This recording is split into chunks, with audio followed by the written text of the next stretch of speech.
Kasuga will befriend many allies throughout his adventure, and up to 3 of them can join him around the town or in battle. Kasuga cannot be removed from the party leader, and you may choose who accompany him by accessing the party in the party menu. Alright.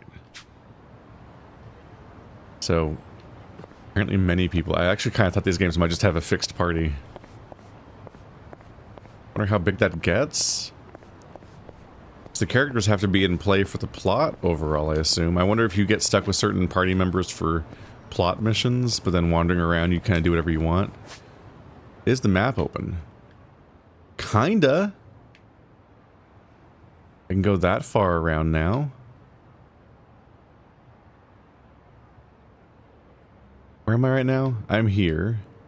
Those are side stories. Hello. The game has begun. The true Yakuza experience begins here, which is trying to clear every single little dialogue thingy off of the map. In this game being more driven around those kind of progression systems, it very well might be even significant to get that kind of stuff. There's one by the river. It might be a fishing storyline though, which is not something I'm psyched about if that's the case.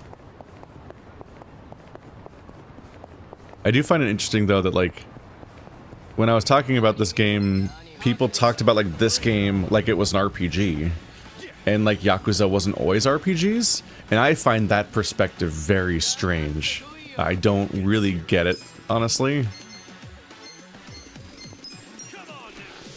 For me, it makes perfect sense to call none of these games RPGs because you don't make choices in them or do anything impactful. You just play a linear storyline that happens to have a particular combat style and happens to have a particular...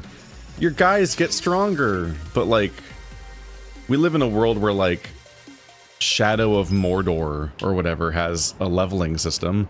Like, you level up in like every modern open world game, usually, in some way or another. You get stronger or you gain new skills. I think like Ghost of Tsushima, Saeko, a bunch of games. There's like, it's basically a standard expectation for every game to let you level up in some way, because I don't just expect that. As sort of like platformers, but even platformers increasingly sometimes have like a way of leveling up by collecting a bunch of like collectibles that get new abilities in like a progression-y sort of way. Not like a Metroidvania. That makes sense, like a bit like Banjo-Kazooie, but instead being like, yeah, you unlock abilities with these points and stuff. But like, as far as I can tell, generally speaking, this game and like Yakuza 0 have all the same progression systems overall. Like in Yakuza 0, you had a sphere grid, like Final Fantasy X sphere grid, not quite that complicated, but it was like a huge like skill tree that you were buying progression through and everything. In this game, I'm not even making choices about like my talents and things, at least not yet. If maybe it comes later.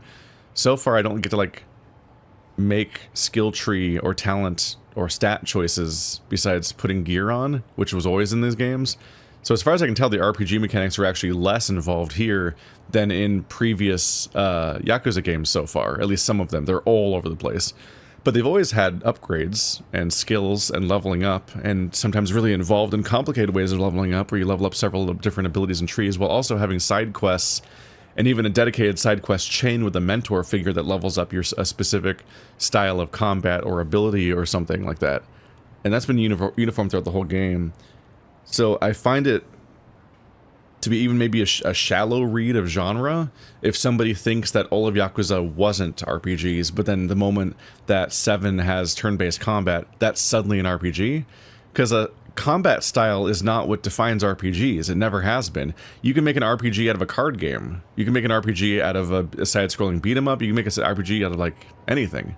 A lot of the original ones were like first-person dungeon crawlers and stuff like that, which I guess in some ways the evolution of that goes to like Skyrim, although that Skyrim I feel like does manage to go so far off the rails that maybe it even isn't an RPG on some level. But I don't know. I've tried to figure out this stuff for a while. Overall, I personally think that RPGs are games where you make decisions that affect what's happening in the thing. And the shallow version of that is a BioWare game where you make dialogue choices to just choose your own adventure down a big tree of pre-written paths, but otherwise can't make any choices. You just have to play the missions as you're sent on them. And the more complicated version of that is when a game like Dark Souls or Deus Ex or a variety of other games let you make dialogue choice options, but also make in-game choice options, where you can like kill characters because you see them.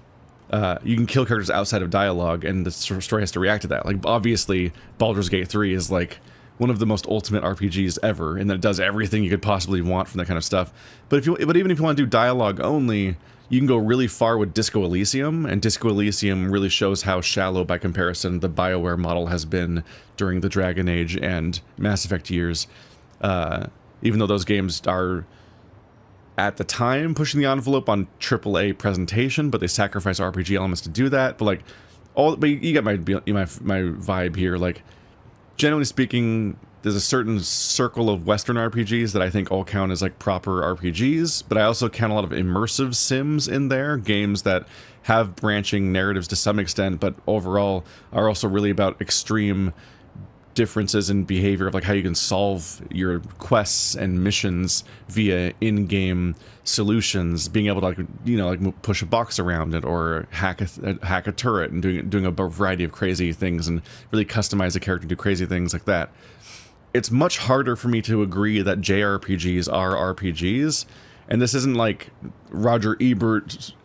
Don't get insecure about this, like in terms of like when the way gamers acted weird when Roger Ebert was questioning if games were art or whatever, which, like, who cares? I just mean, like, in a pure categorization sense, they're, generally speaking, they're turn-based strategy games, or they're real-time action games. They're like hack and slash. And they often have zero story decisions, zero customization. You even often have characters that you can't really even do that much with. They often just kind of like level up linearly. And they're kind of just grinding games. And I don't know exactly what to call that stuff, but they do seem to have more in common. Like, there was like a natural progression from that stuff to the modern gachapon games. These gacha games where you just grind all the time, and they became more about these Skinner boxes and loot boxes and so on than any kind of RPG thing. Because for me, RPGs have their origins. Like, the big goal of an RPG is to try to accomplish being a tabletop RPG on some level, like that level of like freedom of expression and the ability to react to a situation the way you want to, and to really come up with new solutions both in the narrative and in gameplay. And that's a wildly impossible goal for most of video games, because they have to be constrained by the assets that were made, the narrative that exists, what the combat's capable of. Baldur's Gate gets away with so much because it constrains the game to being a top-down CRPG perspective with a particular set of like physics and interactions, and then it's able to let you reasonably do whatever the fuck you want within that relatively constrained rule set. You feel like you have an insane amount of freedom and control, but that's because you've already adopted the framing device of it being a CRPG and what that means and how the characters control in that context. So once you're used to that, you're like, you feel like you're getting away with crazy shit the developers never intended, but it's because they actually constrained the actions so much that what's left is like reasonable, essentially. It's interesting to think about. It's a big long discussion, but my big thing is that is specifically on this topic. Like, I made a poll on YouTube once where I was like, what's your favorite RPG franchise? And I said Legend of Zelda, Monster Hunter, Yakuza, and something else, like as a joke, was like, is supposed to be an annoying series of things that people don't normally count as RPGs. I think I said, what's your favorite JRPG? Yeah, I said Zelda, Yakuza, Monster Hunter, or Dark Souls. And the whole point was that none of them are what people call JRPGs, but are also, in many cases, games that nobody calls RPGs.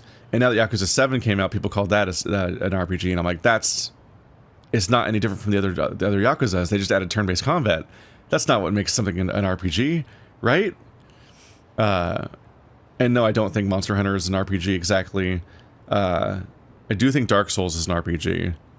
And Zelda I find interesting just because it has so many progression systems and all of the trappings of other JRPGs and some Western RPGs, but it just doesn't have story customization and so on. But for some reason it doesn't get.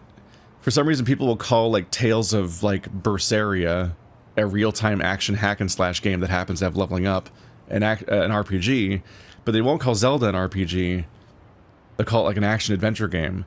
But Zelda games have leveling up. They just turned it into more pure and interesting things like increasing your health bar or getting permanently better weapons and gear in a way that's like really impactful and cool, as opposed to being like, oh, I leveled up for the 75th time. What happened this time? Nothing. I got 2 stamina. Who cares? Like they made leveling so impactful and so interesting and so emotionally satisfying, but they didn't call it levels and they didn't call it experience, so people don't call those RPGs, and I don't think they're RPGs. But if you count all of these other games that I don't think as RPGs, then I also think Zelda it would count and Monster Hunter would count, but it's a big messy definition, obviously. Anyway, let's do a side quest in this game that may or may not be an RPG. I'm telling you, the man's gone overboard. He's polluting a precious natural resource. Let me assure you, we're doing everything we can to stop him. Something happened over there? The river's gonna run yellow as mustard at this rate. I highly doubt it'll be changing colors, ma'am. Either way, you get that menace to relieve himself elsewhere.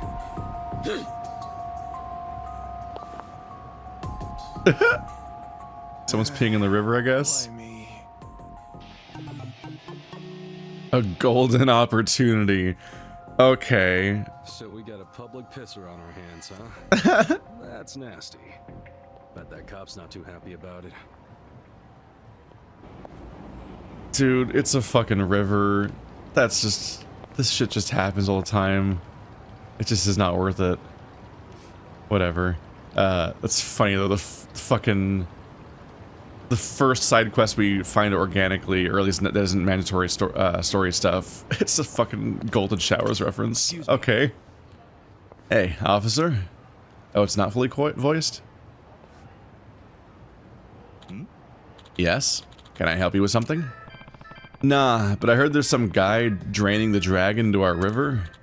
Ah, yes, you caught all that. Yeah. Bits and pieces, anyway. What's the holdup?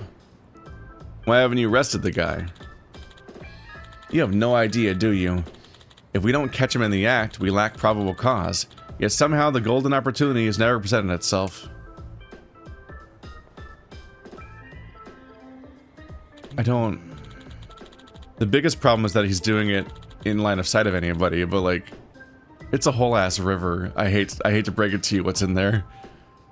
On top of that, the information is only trickling in. Oh fuck, the auto-proceeding dialogue. Well, we got toilets for that kind of thing. A crime's a crime. You're a Yakuza. Or you were. You care what crimes are? I don't accept this. You're squatting right now. Lewd conduct's what it is. Bastard ought to be penalized. It is out there every day getting that sweet release. I pity the fishermen. And the fish. The fish are swimming in their own shit and piss all day. Pretty messed up. Hope you bust him soon. That'd be even worse. It's a whole different river color. As do I. Listen, you come around here often? I'd say from time to time. Well, if you ever happen to witness this guy in the act of paying the water bill in our in our poor river, would you help us pull the plug on him? I thought you want the plug on him, not put. Did you say pull or plug? Yeah, I think you've got the leverage to do it. We'll throw in a reward, of course. I am so annoyed that this fucking text moves on its own and I can't seemingly turn it off. Because some of the cutscenes are animated, I guess, but it's like, if I ramble for 1 second, I literally lose an entire line of dialogue. So that's just gonna be a problem we'd accept here. You might have to go back and read things sometimes, because I can't. We'll throw in a reward, of course. I'd throw more of us on patrol if I could, but we've already drained plenty of resources looking for them, and I'll be damned if we piss away more. They cannot stop with these puns. Sounds like it's giving you a rough time. Okay then, I'll help. I see him taking a squirt. I'll make sure he eats dirt. That's what I want to hear. Oh, and the name's Tada. You can find me on patrol for your most hours. He just said he's gonna beat him up. That's not... Sweet. I'm Kasuga, by the way. Alright, Kasuga-san, I'll leave the culprit to you. Contact the station if you catch him, if you would. Yeah. Sure thing. He just said he's gonna beat the guy up. We don't want violence. I'm just kidding. I'm joking. Of course the police are okay with violence to enforce the law. That's the whole purpose. It's a healing spot. Thingy. Let's see, let's just do a run up and down the river, because he might just already spawn.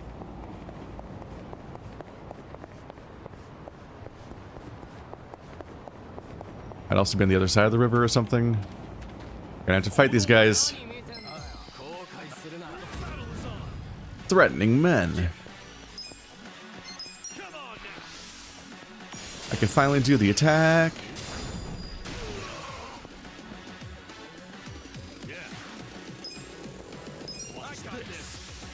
Meanwhile, this attack has no interactions I have to worry about. It just obliterates a guy. So we get like 20 experience. That's trash, right? So what is this volume set to? No, it's normal. Okay. Party. No. Let's check stats. God, we need 10 fights to gain a level. Not exactly productive encounters.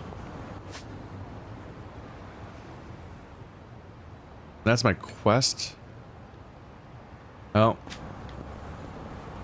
Sure, it looks like me leaving generated the encounter back where I came from, judging by the icon. On one hand, they made it so that doing quests takes no real thought because you just run back at them, but on the other hand, it gets really fucking hard to even find the quests in other games when they don't handle them in something like this.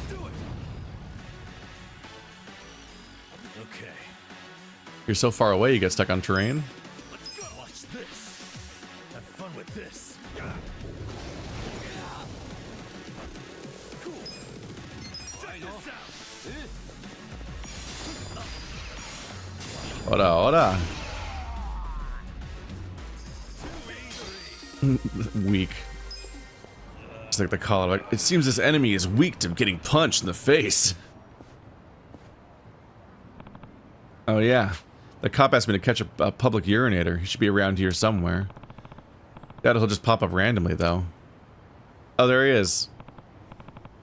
Wait, that's him. Oh, it's one of these ones where they have you pick somebody from the lineup to see who's pissing. No, wait, there's 4 of them? That was just one guy. Maybe I can judge the culprit by their posture. That's even possible.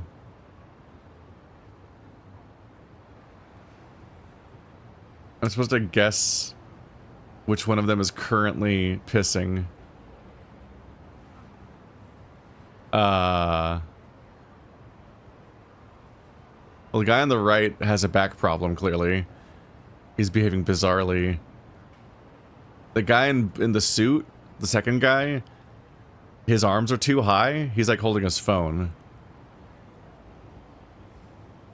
Why are these 4 people lined up? They do like do these quests though. Okay, so that guy's waving back and forth strangely. And that guy's crouching strangely. The first and third guy, I don't know what their deals are. Why is he crouching? Also, it'd be really easy to tell who's pissing because they'd be pissing. That's really the evidence. That's the whole clue. The guy with the hat seems slightly more suspicious, like he's hiding his face.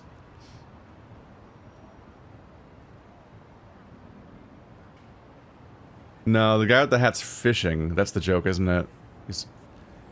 Yeah, the guy with the sweatpants. He does like a little bounce every now and then. Yep, like he's shaking it off. Except he's been peeing for like 10 minutes now. So it's a fisherman, a guy on his phone, a guy that's peeing, and a guy that I assume has like a back problem or something. I don't know. His posture, whatever he's doing, that makes no sense. Yeah. I'm so smart. Yo. Hey, buddy. You're under citizen's arrest. Little tinkle here, a little tinkle there. Man, if you're doing what I think you're doing, you better stop. Hey, what? Ah, jeez, you son of a bitch. I just splattered myself. I take it you're the public urinator then. Oh, is that what you think of me? Treating me like some kind of criminal. Dude, you are a criminal.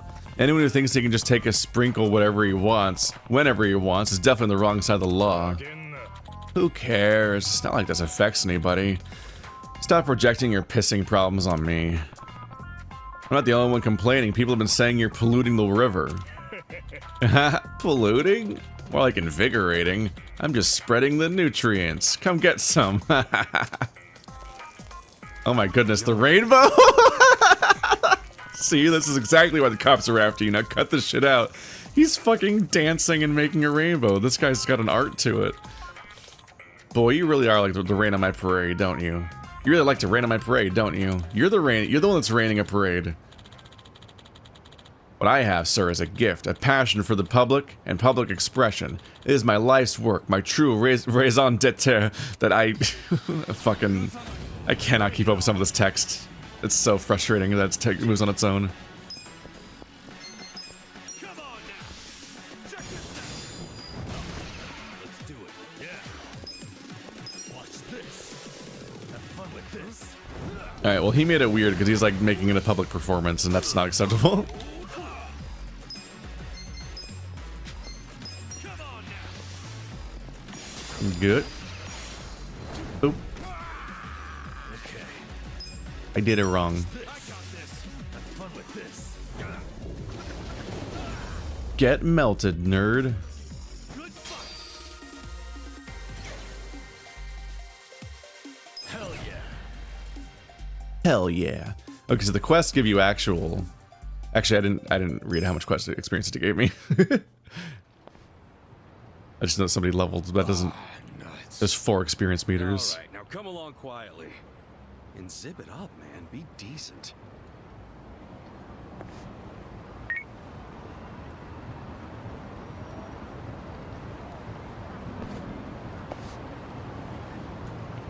Well done, Kasuga-san. You've done a fine thing. I'd try. But why are you so dead set on urinating in there?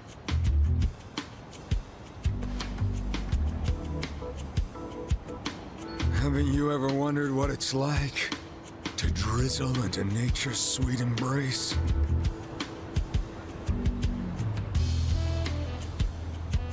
You get me, right? Nope, not at all. All right, weirdo. Let's hear the rest at the station. Damn! Looks like my luck's run dry. Thanks for being so cooperative. Here's a little something for helping out our investigation.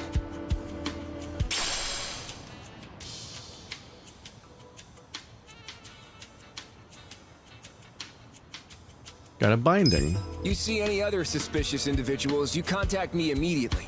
Got it? And you, gotta move on.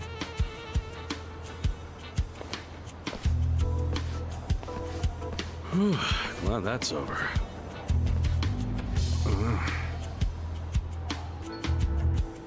To be honest, I kinda have to take a leak too. Kasuga.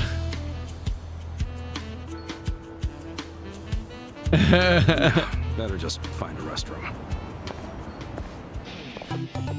How's homeless life teaching you, you hypocrite? Treating you, not teaching. Jesus. Did a quick little Google during that because I was surprised that it suddenly became dialogue that's voiced again. That's a bit funny too. It has like voice dialogue on the intro and outro, but then in the middle it becomes not voiced. It's just strange, but okay. It's still way more voice acting than normal for side quests. But I wanted to check just because it's me complaining about thing again, and I should check it while I'm doing that. And yeah, I found a bunch of threads of people complaining about the fact that the text moves on its own, and no solutions. So I'd assume there's no solutions because nobody mentioned any. Just people being condescending like, oh man, just pay attention, dummy. It's like, what? Asshole? People are just asking about if you can make the thing work differently because it keeps moving on without them. And they're like, or just play in English? And it's like, what? No, this isn't even about voice acting. You don't understand the question. So now, years later, fuck that particular responder. Whoa! The hell hell's going on there? This is a freaking dump. One man's trash. Supposedly it's a pawn shop. Huh? Pawn shop? Looks more like a hoarder's house. They really getting customers like that? I've never seen anyone buy anything from here. It's such an eyesore. Officials from the public office have had to come talk with the owner a couple times now. The owner said it was all merchandise, and that he'd sue if they tried anything. They haven't been able to reach an agreement since. Merchandise, huh? Oh, it smells terrible, and it attracts all sorts of bugs, too. It's a nightmare. Oh, I wish they'd do something about it. Definitely would be rough to have this in the neighborhood. Hopefully it won't be long.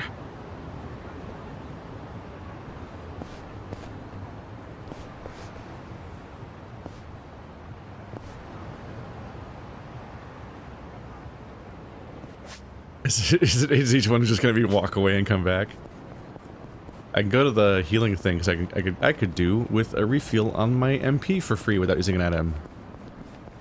Oh, don't look at me. Can you even get out on the side? Guess not. I should check because I was gonna be like 200 experience from leveling a second ago. Next level is like, yeah, I think I was looking at the top one, so I think I only gained like 50 experience or less. So even that side quest didn't really give me much. But they might be the way to get. No, they might be the secret to getting those like personality points at some point. But either way, I'm doing them for the little story bits anyway. Like it's part of the fun. There we go. Yeah, that's just free. And then I bet if I go back, yep, the quest is now updated.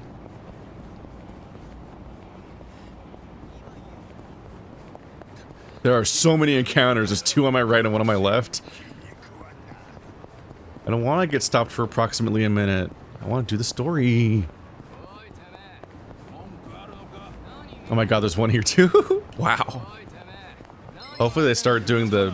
Hopefully at some point they start doing the Earthbound thing where they just disintegrate the moment you, when they're too low level. Or maybe they're always going to be about my level.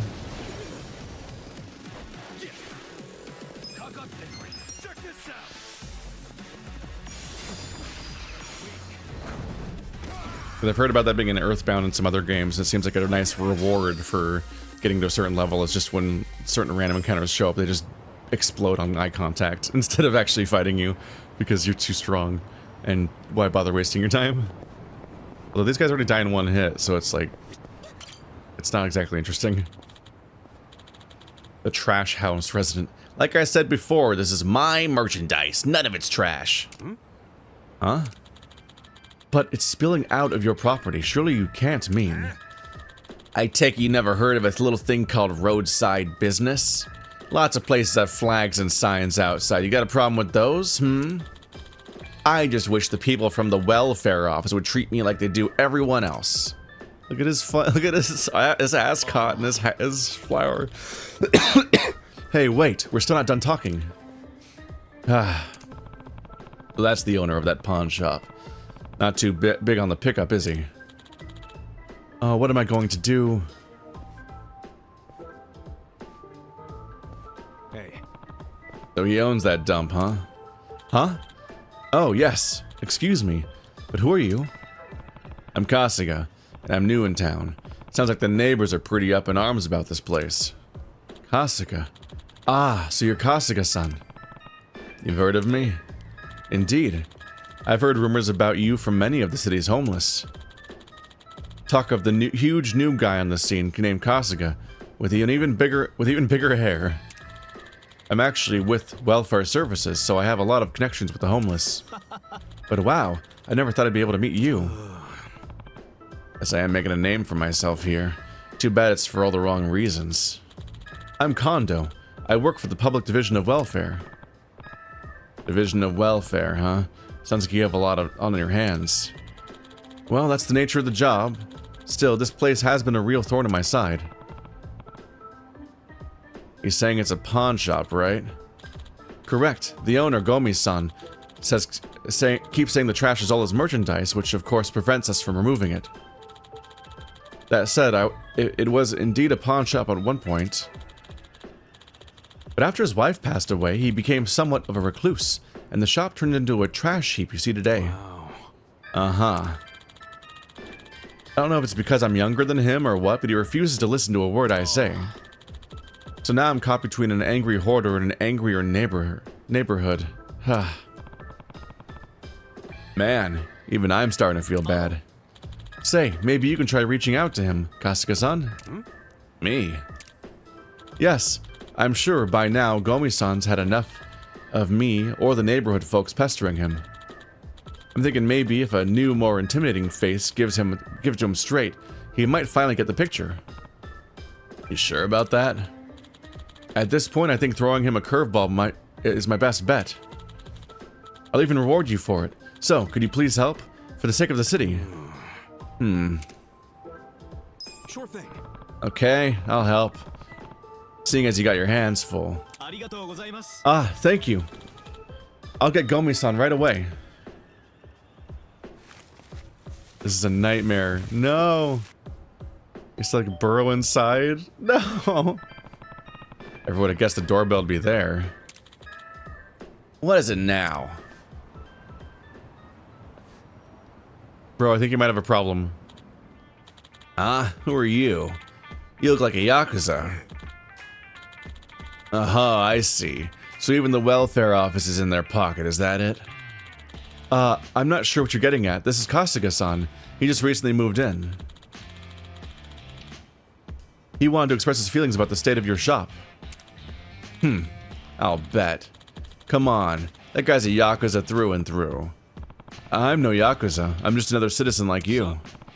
So tell me, you ever think about cleaning this crap up? It's not crap. This is a pawn shop, and that is all respectable merchandise. I'm not getting rid of it. Yo, doesn't look like he's too big on changing his tune. He sure is stubborn. It's got to be something that'll win this guy over. It's rough because it's like, so his wife died, so he's probably having trouble letting go of things in general ever since then. But also, like, I feel like this is enforceable, and they're essentially being softball on him because it's like, it's in the street, it's all the way in the street. It's not on your. At some point, it's just not on your property. So it's so far outside of your property, and it's not being. The fact that it's not being stolen really highlights it not being merchandise, but you know, it's a mess. It's a nightmare mess, and it's under the guise of a pawn shop. At some point, it's just like you own this property and you don't own that property, so it's like your stuff goes in there and not over there. Your wife's probably turning in your grave? No. How much you want for all of it? Well, if he's going with the merchandise angle, then maybe... Hey, everything here's for sale, right? That's right. Quality merchandise. It's not trash, there's no need to throw it away. Then how much do you want for it? Cash and +1. Huh? What? If I buy it, it's all mine. I can do whatever I want with it. So how much do you want? 10 million and not a yen less. It's because he doesn't want to separate from any of it. 10 million? How do you figure all this trash is worth 10 mil? What are you gonna do? You really gonna buy it, Kasuga-san? Buy. I don't have this money. Deal. Oh yeah, right. Like you've got that kind of money. You can't fool me. Oh, I see. Gotta say, you really had me going there for a second. I'm afraid we're done talking here. Can't say I didn't see this coming. This is usually the part where I get chased off. Nah, I don't think he's looking to chase us. Huh? You just couldn't leave me alone no matter how much I asked. You pushed me to the edge. I'm gonna protect this shop. It's mine and you can't take it away from me. I'll make sure you never bother me again. Yikes! This definitely is a first. Damn. No way out of this one. Die! Yeah, none of those options were gonna work. Maybe buying all of it was the biggest shortcut to like the lie, essentially. But like helping clean up didn't make sense, and insulting his wife obviously doesn't make any sense. I'm going to nuke him from orbit, though.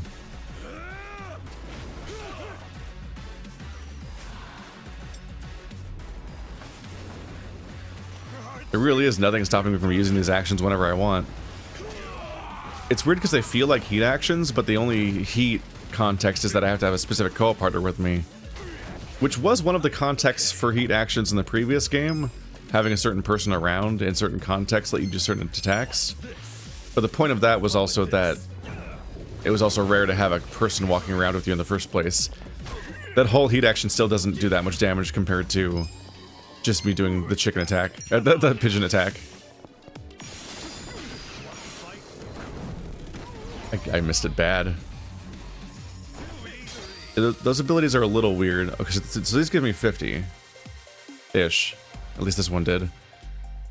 Those abilities are a little weird because, like, they're reminiscent of heat actions, but the whole point of heat actions was that you had to prime really specific outcomes. So it would have been interesting to see this game have all of your attacks lead to different states on your opponent, like being knocked over or other stuff like that, and then specific abilities opened up as follow-ups as heat actions in specific contexts and interesting ways could be cool.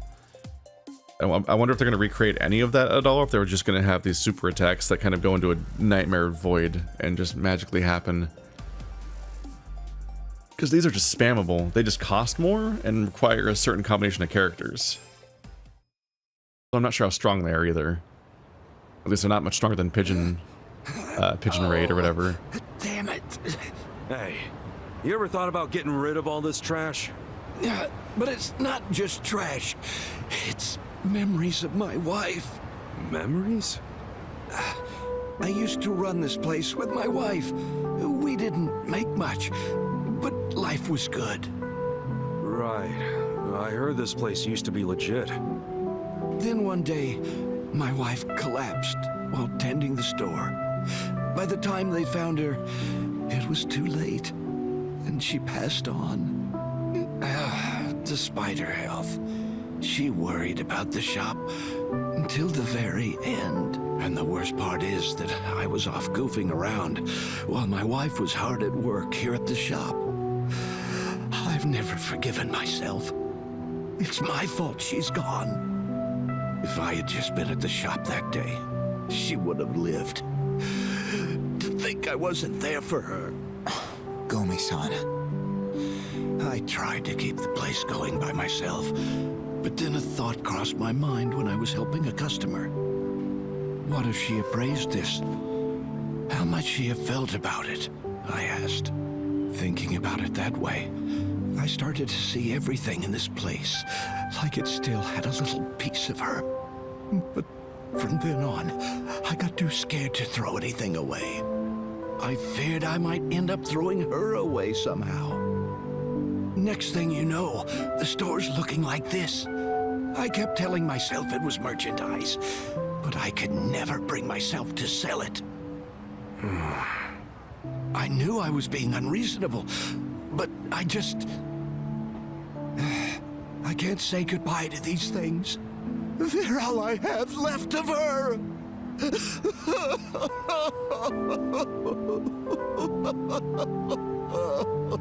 Yeah, I get how you feel. And I'm sure it was tough losing your wife. But what about all that your wife worked so hard for, huh? What about that? I didn't even notice this place was a shop until someone pointed it out to me. All I saw was a pile of trash. The place you two work so hard to protect is so covered up, nobody even knows it's here. If anything has a memory of your wife in it, it's none of that shit out front. I'd say it's the shop itself, yeah? Oh, Gomi-san, I think maybe it's time to bring this place back to its former glory. Oh, Kyoko!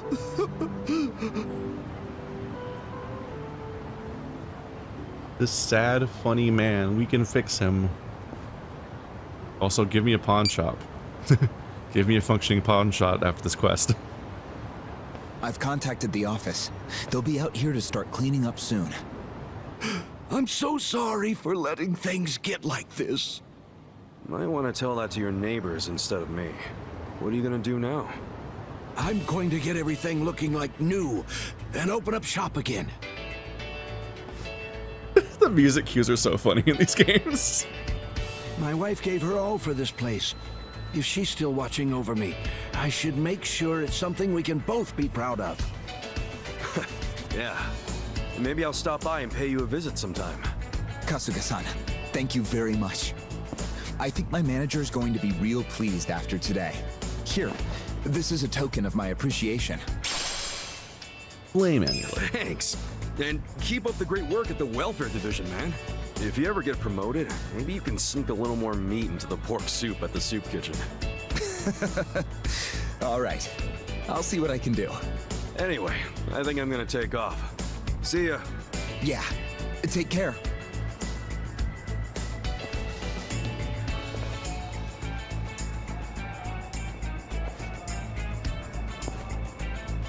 I should give this cleaning up thing a shot one of these days. And then that becomes one of my other jobs.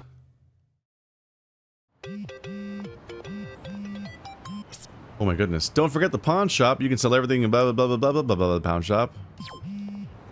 You know, pawn shops. Like they've always been in these games. Oh, it's open immediately. I love how I love how goofy the side quests are in these games. Not just the tone, but the presentation of them. In particular, like it was really fun how they kept they kept evolving their craft, which was only retroactively clear. But like in Yakuza 0, the reveal of what the title of the quest was often its own beat written into the quest. And so like the little like title drop would sometimes be delayed to specifically create a funny beat. But it's also funny that like these games have pretty big soundtracks, like a lot of these games do in general, but a lot of that's reserved for like the main story and all the big impactful moments.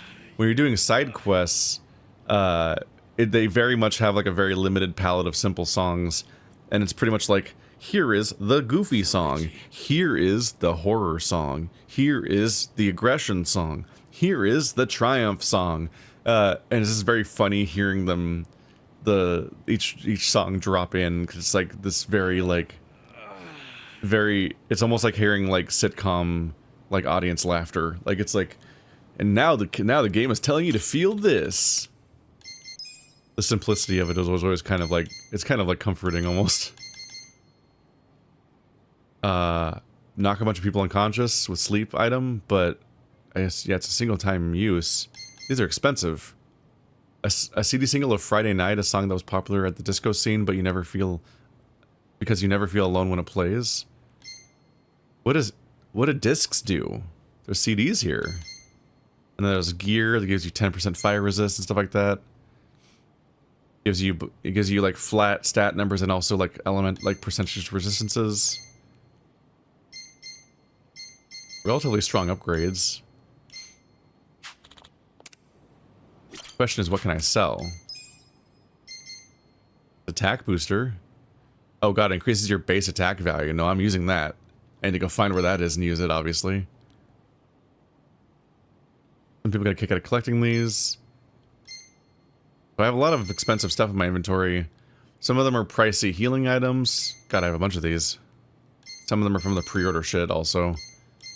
The question is, what do you sell in this game? And what is the recovery status, battle, growth, materials, other gear? Probably the other category is stuff that you sell. Anything else might not be worth selling because it might... oh, God. You can get 100 grand for selling this mouth guard I'm using. It's that strong. Got it. Jeez. They just gave me a comically strong item, I guess. Garden variety spider. Caffeine really messes them up, according to popular science. What?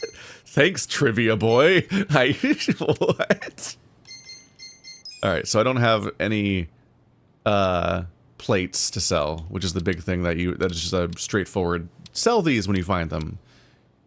the plates that are basically just from like pachinko parlors, and you get those for this kind of purposes.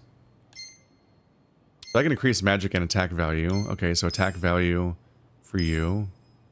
Base attack 5+5. Magic booster for you. Base magic rose by 5. There we go.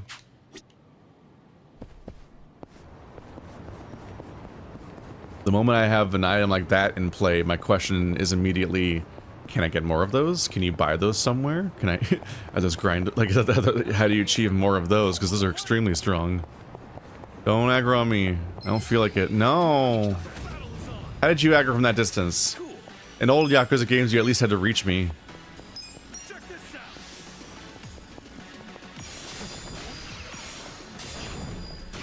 Bing.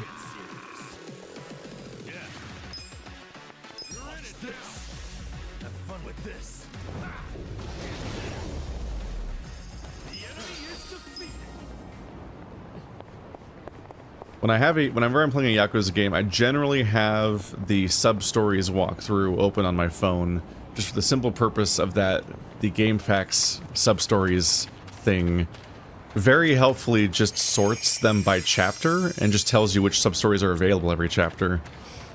I haven't actually had to use it to find any of them because they're on the map, but it's just good to be able to verify that I'm done. Chapter 3, those were the 3 sub-stories. The bike one, the pissing one, and the shopping one, the pawn store one. Because otherwise, I was about to start running up and down all these foggy hallways to see if I discovered new sub-stories, but it looks like it is in my best interest just to continue the story until I get to the next chapter that unlocks sub-stories. I like to do them at the rate that they're unlocked because that usually is the best way of pacing them out. Otherwise, you have a giant mountain of them that add up. Okay, their aggro distances are weird. So I guess it's like treated like... It must be treated like Metal Gear Solid or like stealth systems, essentially.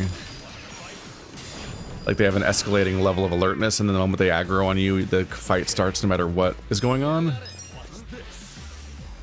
Which feels a little weird. Just because they used to have to actually catch you. So if I moved around them in certain directions, I could avoid them making contact with me, and then just avoid. I could get away with not doing a lot of the fights that I didn't want to do. Because the random people on the street have always been borderline useless to fight as far as progression goes, and it seems like they're roughly there right now too. Like you have to be pretty intentionally grinding to get meaningful experience out of these guys. Look at this curvy street. It looks nice. Yeah. Watch this. Have fun with this. I got this. I like that he holds an umbrella which has that curvy little handle on the end, so it does give you like a wizard staff vibe.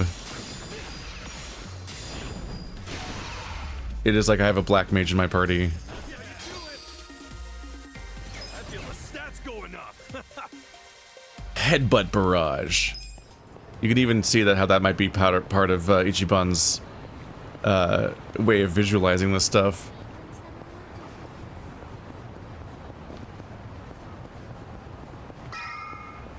Which makes sense because like, he wouldn't be canonically summoning a pigeon swarm, but Ichiban's really dumb idea of homeless people might think of that kind of stuff and abstract these fights this way if he's imagining this like it's Dragon Quest. Okay.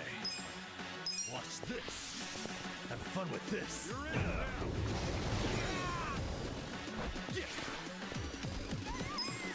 Come on now. I forgot to do the new move. Ah, damn it. It's such a it still is a really deceptive, weird meter for that. It's surprisingly easy to mess it up all the time. So we're going to a restaurant. I'm so self-conscious of Ichiban's clothes. I'm like, please. We need to figure out how to wash these. Excuse me. We were told about this joint by an old guy hanging around Hello Work. Huh? Hello, work? Oh yeah, that was my doing.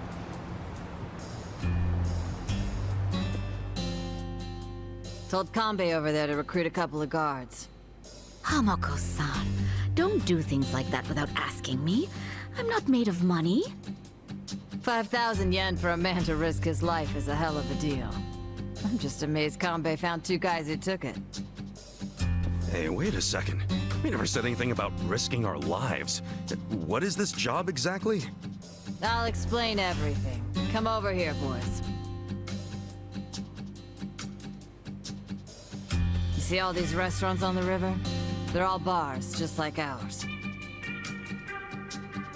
We've all been getting hit by thieves for decades now. Burglars? Nope. These thieves don't steal physical items or money. They steal electricity. What? How do they do that? Look over there at those wires. Those aren't public electric lines. The thieves strung those up ages ago. Do you know who they are? Wait, I've heard about this. Shit, it's the Komi Jewel. What's the Komi Jewel again?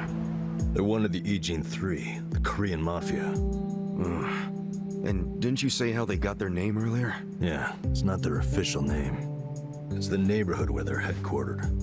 Well, it's still kind of hard to say, if you ask me, but I guess I see how they got it.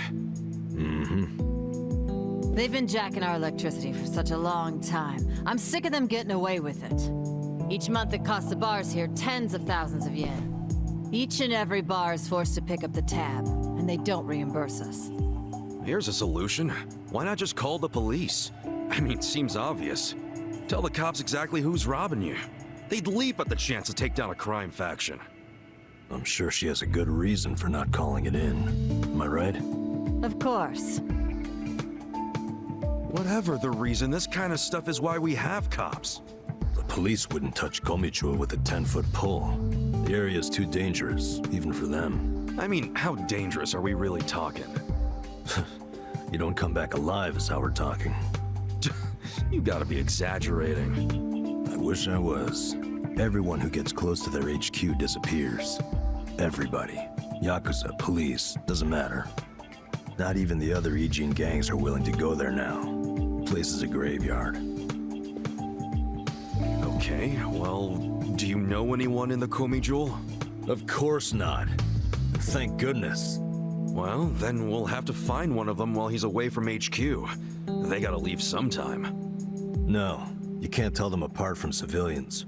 They don't exactly wear freaking pins on their lapels like you Yakuza. There's no way to recognize them. Out of the Ijin 3, they're the most secretive by far. Okay, if there are no other options, then it's back to the original idea. We just go to their HQ. Again, that's suicide. You want another idea? I got one. Cut your power grams. I can't do that, and I shouldn't have to. People's livelihoods are at stake. Come on, there's gotta be something we can do. Ichiban, let's forget this. Seriously, we don't need money that bad. Hey, crazy idea, but why not just cut the damn cord? Long as you know which one to cut, I mean.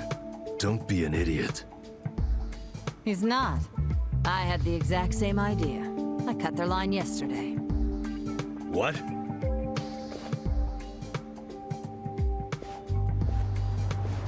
You got a screw loose, lady? I didn't like the idea. I tried to stop her. Yeah, I felt bad afterwards. Mama was crying, worrying about how they would retaliate. Oh, we've been arguing about doing it for so long. Yesterday, I strolled on up and yanked it out of there. Just left it lying in the dirt. I guess I've hit that age where you stop caring. She's a It's not badass. an excuse. What happens now? Well, that's what I hired you guys to figure out. You can't be serious. Okay, so you cut the cord yesterday. Anything happened since then? When Mama showed up to open the bar this morning, this was on the floor. Someone threw it through the window. Fix the cable by tonight. So they want you to connect it again. What'll happen if you just don't? You think their message might be an empty threat? The thing is, if it's not, we won't know they're attacking until the last moment. Because we don't know what they look like. Plus, no way is it an empty threat. Look, lady, I get how your bar must be very important to you, and you don't want to close it. But this is insane. Oh, This isn't even my bar. I'm just the barfly who buzzes around here the most. I wanted guards because I'm worried about Mama here. What? So you don't even have real skin in the game? You should start minding your own business. Which is what I'm gonna do. I'm leaving. Good. Who needs a coward as a guard anyway? Get on out of here if you're gonna cry about it. Fine. Wish I could say it's been nice. Kasuga, let's go. I'm so sorry for all the trouble. Please forgive us. Hey, what are you gonna do for protection? I'll get their power cable hooked back up. Then if they're still angry, I'll offer them money not to bother us. I can take out a loan. What? That's ridiculous. We can't let them do this to you. You be quiet. It's your fault in the first place.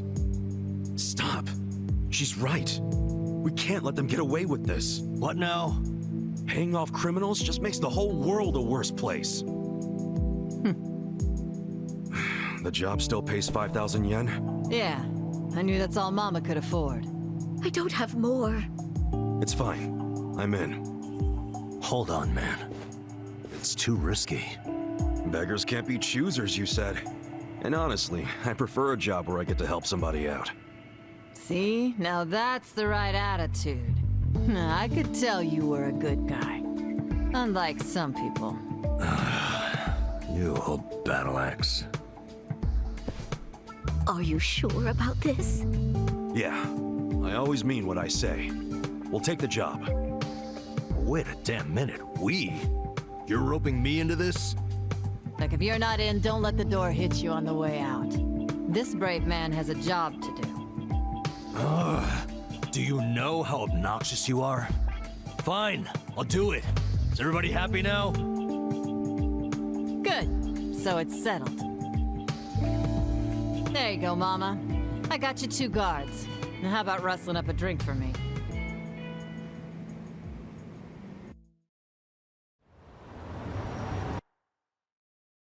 An old battle axe is defined as a frightening and unpleasant older woman with strong opinions.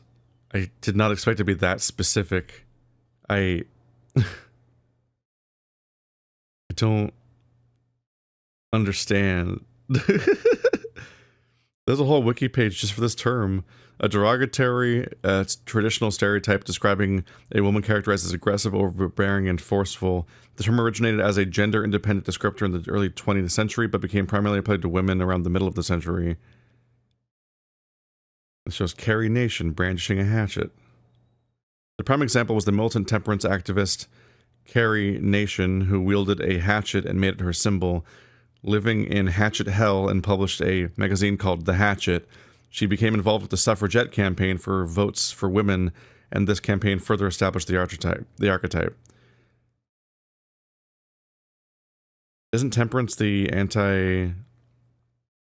Yeah, there's mixed attempts there. Temperance was the attempt at abstinence for alcohol, but then suffragette was the attempt at was the successful run for women being able to vote. So, you know, mixed things there a bit. So she's not even, she doesn't even work here. So she just made this call on our behalf. This poor mama is being wrapped up in a terrifying situation because everyone around her is trying to better her situation for her, which is like a nice note, but it's akin to like fighting the guys that came to the homeless camp, but even more scary because these people have a whole legend of how anyone who even approaches their place ends up dead, including cops and Yakuza. So you're like, maybe leave the mama alone, though.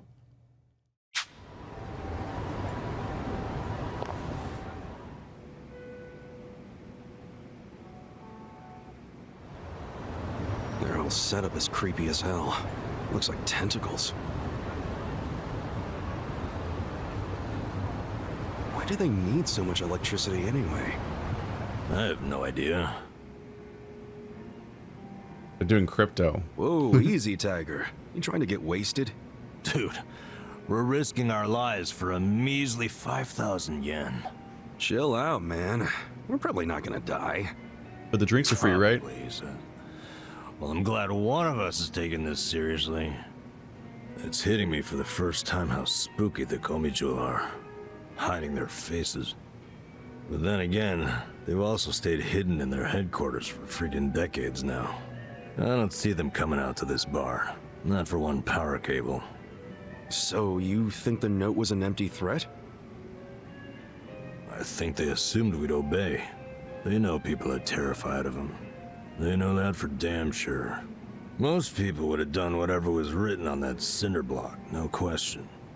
The Komicho must have believed that too. I doubt they actually planned to show up tonight and break kneecaps or something. But what'll happen when they check the cable and see that they didn't scare us into doing it? I mean, maybe they'll just throw another brick or whatever. Then what happens after that? We basically decided we're never hooking it back up, right? How long are they gonna let that slide?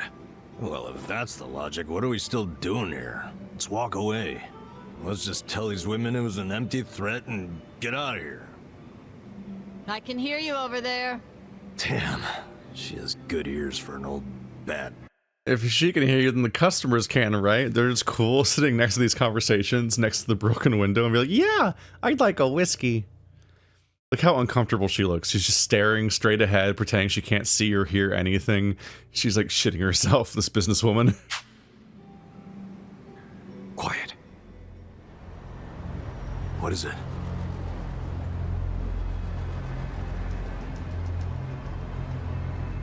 There's someone out there. I don't see anyone. I swear I saw. Whoa!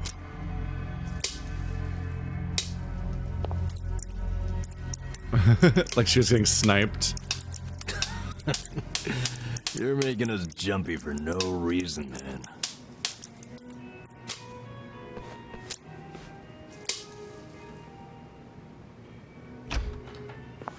Good evening. Is this your first time here? Yeah, it is. Nanba, that's the guy who was at Hello Work. Sure is. Guess he's here to spend money while he's unemployed. Typical, isn't it? So it could be a fake out, and this will also be about nothing. Or it could be that this organization gets their stuff done by hiring the homeless or other people to just do stuff for them.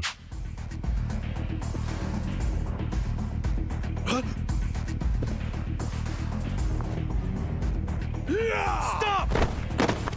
Did the Komijo send you? Hey, wait!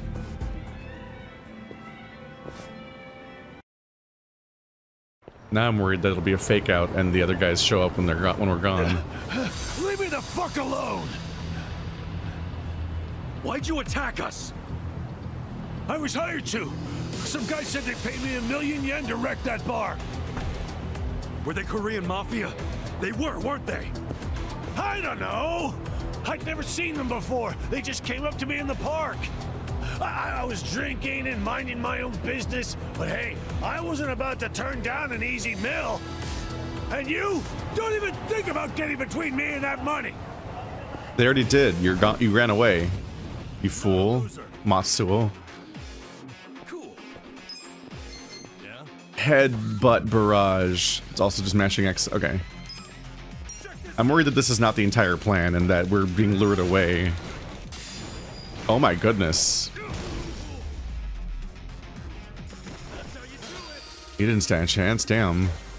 Oh, silver safe skeleton key. So it opens one of the silver safes. They have skeleton keys, so you just pick any of them. I wonder if they have specific results, specific rewards in each one, or if they're also, or something like that. Like pyro belch. So now I can do now I can single-handedly do the version of the attack that they were doing as a group. Holy fuck. What's your name? I saw you in line at Hello Work. I Matsuo. remember what it was. Matsuo, right? What's it to you? Listen, buddy.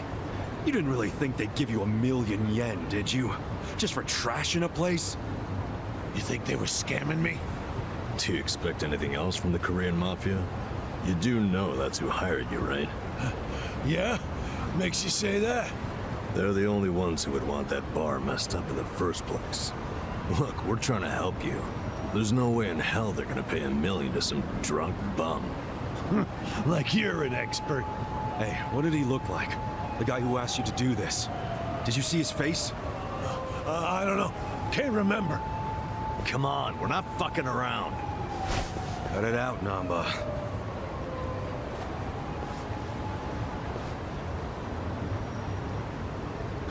If you really want to know, ask the bitch. Bitch?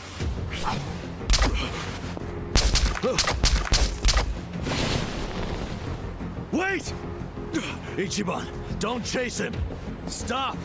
They'll kill you if you go on their turf. Did you see that? He was smiling. Yeah. I'm starting to think he wasn't hired by the Komijul. No way. He was a member. Well, shit. This is going from bad to worse. I'm still stuck on the bitch thing. You think there's a woman in the Komijul? How would I know? Anyone could be a bitch these days. Them with their pronouns and their... Imagine that being the dumbass implication. Why did he wait so long to shoot again?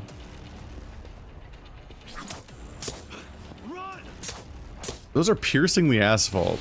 That's insane, right? We're sitting ducks. I feel like that can't work that way. Okay. It's all or nothing.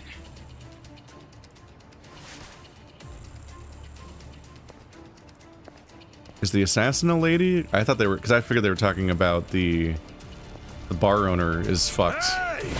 Call me Joel! Hey, what are you doing? It doesn't matter to me one bit if that guy was one of your own or just a clueless bum.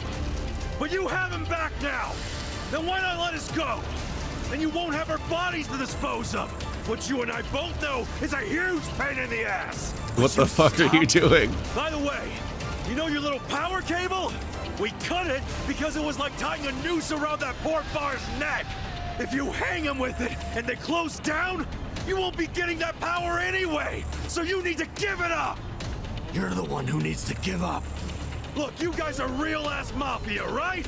You shouldn't be doing small-time shit like stealing electricity. So cut it out.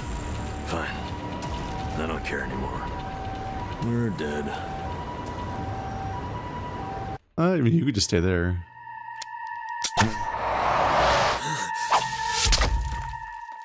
Ow.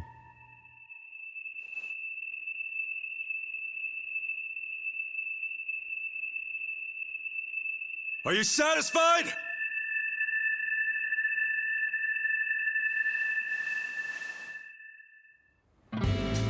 So mysterious. No way. That's what I'm talking about. Thanks, guys.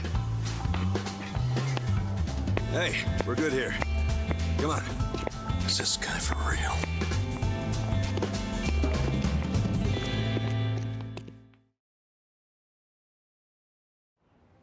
So yeah, don't cross that bridge apparently, Jesus.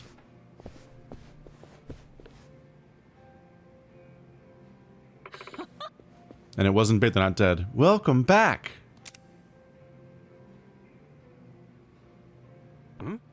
Huh?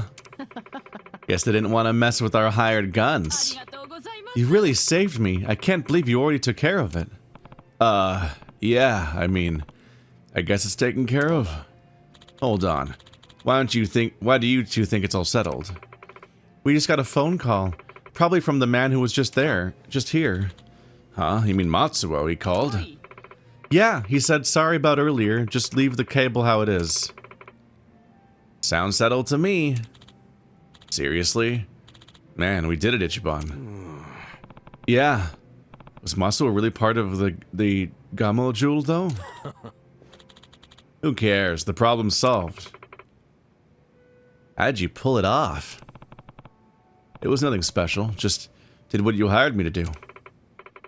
Look at you, serving some humble pie. Here's what I owe you. His face immediately healed. Wait, 5,000 yen total? I thought it'd be 5,000 yen each. I'm sorry, I wish I could pay you more, but I still owe Hamako-san money too. This is all I have to give. What's up? Just because we're homeless doesn't mean you can skimp this hard on us. We risked our lives to... Cool it, Nanba. We helped them out. That's good enough.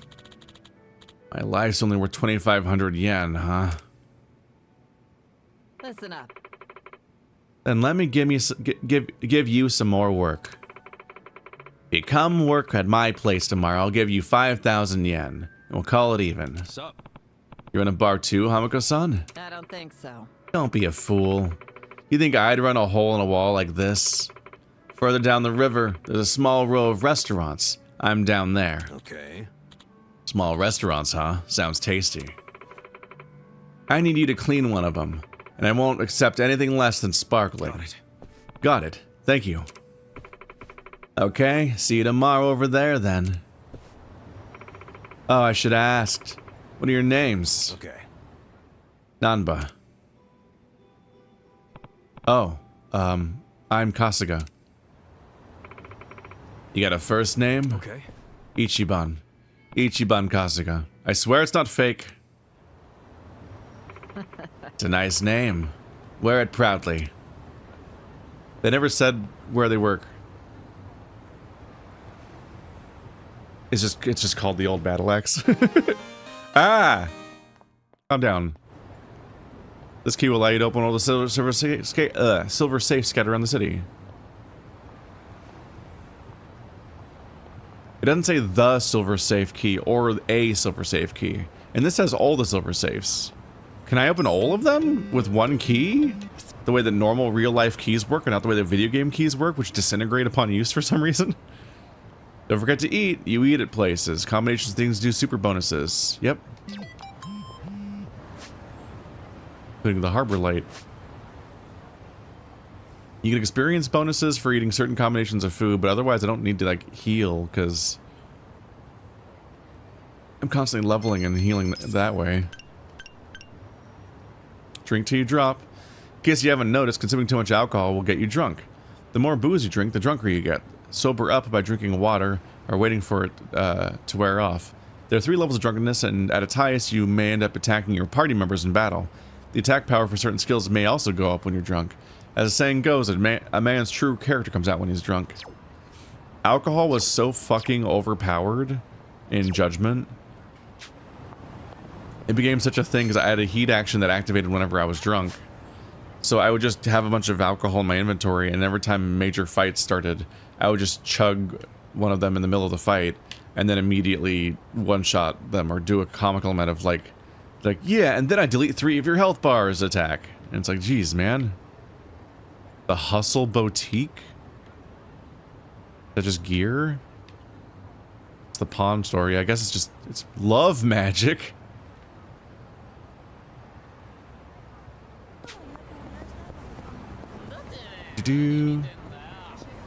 Go around through here.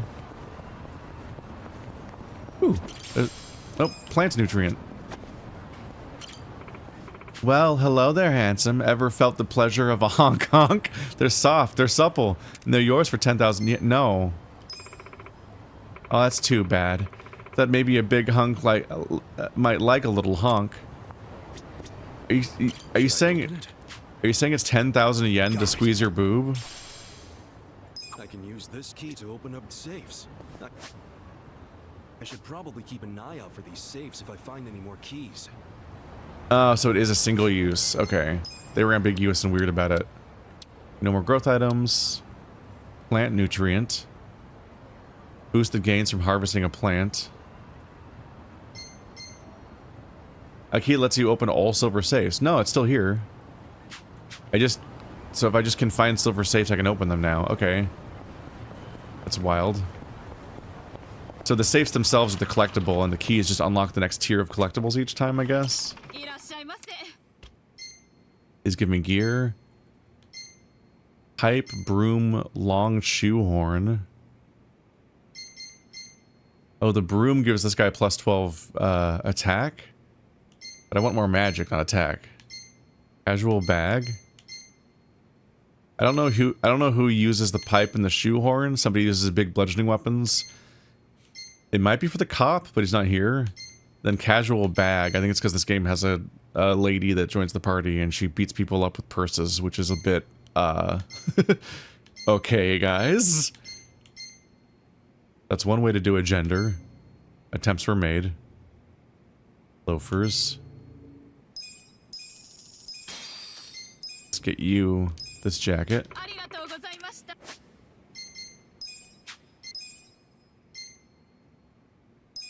believe we just got new shoes.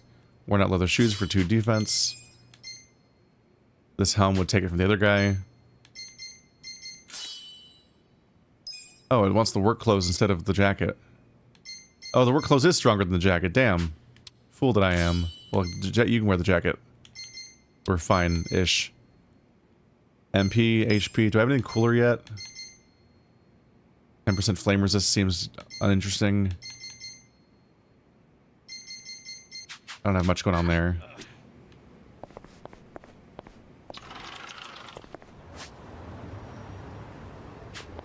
Alright. Let's go take a nap, because we're still in Chapter 3. And maybe that'll resolve it. I didn't know that safes had colors, so I wasn't keeping track of what they looked like so far. So I don't really know if I've found other silver safes before. I remember where some safes were, but I don't know what color they were. Hi, buds. I have horrible news about how this goes for you. I don't even have to do a QT for this one. It does 1 billion damage. It barely costs me anything. Pyro Belch. It's an AoE. Unleash a condensed steam of superheated stank that deals fire damage to one enemy and those around them. May leave the enemy burned. It's not really worth using here because it's a multi-target, so we want to wait for big fights. It does do more damage too, apparently. So it might also be worth it for the damage alone. Especially if it does that much damage to the main target mostly. So story fights that aren't that important, and side story fights, they give me 50 experience. Regular encounters give me 20, so it's like, it's not that big of an upgrade to do side stuff by comparison. It's not going to give me a big boost of experience. I'm imagining that major story bosses probably do a lot more. Okay, we're only up to 10 cost. I think this is because of my item, though.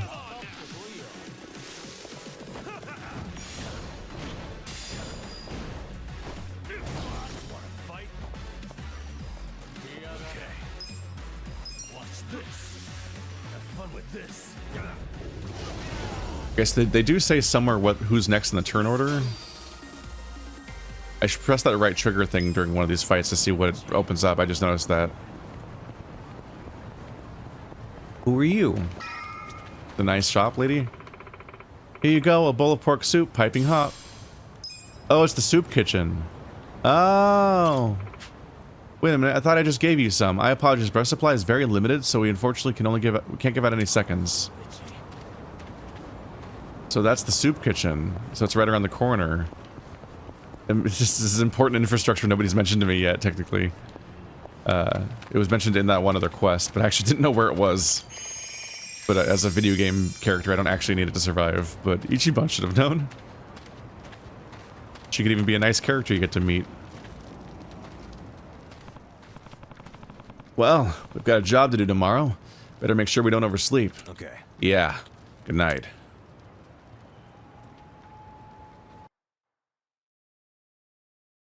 Look at that face he's making. Is that ever his personality exactly? I don't know. Hey. Alright, let's head over to Hamako-san's restaurant. Much like Kiryu, it's hard to accept that this guy was ever, a Yakuza. She said it was just down the river, as I recall. Like, he's like... They cover it up a little bit with the idea, like, I just have my own idea of what Yakuza are supposed to be like. Helping people and stuff, man. But, it's not reflected in how the Yakuza are, even around him. It's only slightly reflected in the fact that his boss brought him in a way that felt that way. Okay, this one's silver, right? Put. Should I open it? Got it. Metal bat. Alright, so I gotta keep an eye out for these. I have no idea how many I've found so far. I just hop over this. Yep. Owie.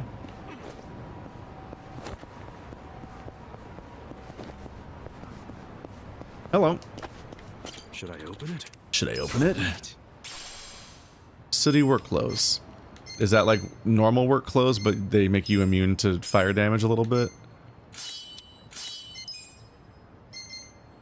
No, they're worse.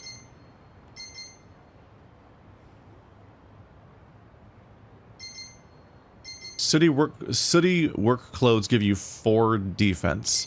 Normal work clothes give you 18 defense and 20 dexterity. Jeez.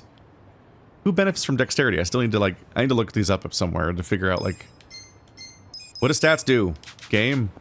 You can't just make me assume based on other games, because games don't even agree, other games don't even agree on what stats do. So I'm just like, what does dexterity mean in your terms? It's not like anyone here is using a bow or daggers.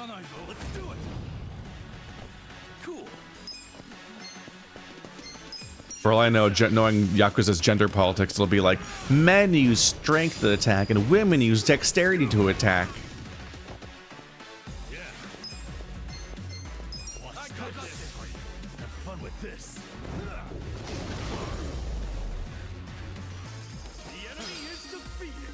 In a way, it's kind of progress that they're even having a woman that takes part in the combat eventually, because they've had particular ideas about that stuff. And wow, Yakuza. I remember playing Yakuza Kiwami in particular was really weird because that game. I think that game had like multiple quests where you beat up a female character model, but it was very specifically always like, oh, but it's actually a man, and it's like vaguely transphobic. Not even really vaguely, but like notably transphobic stuff of like, oh, they tried to excuse for you to fight a female character model, but it's specifically only okay because they're a man, because you can never ever fight any woman in these games.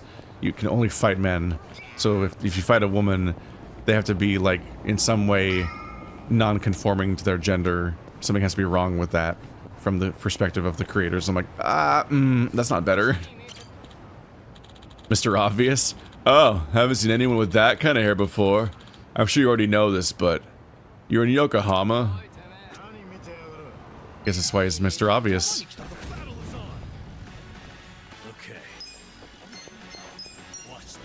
Oh, I should have done the AoE. I finally went first. What's right trigger do? Oh, it just hides and shows the who's next thing,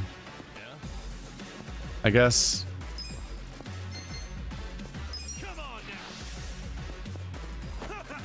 Obliterate.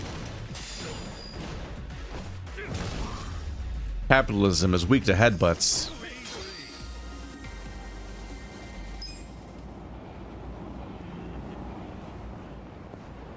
There she is.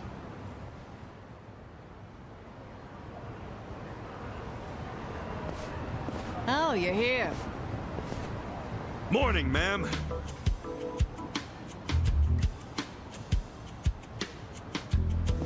Get up! We're closing for a few hours.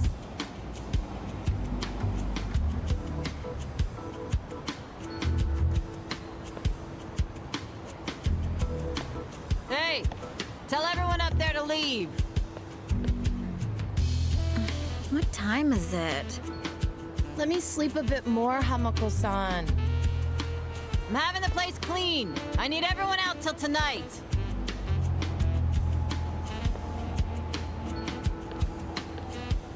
What is this business?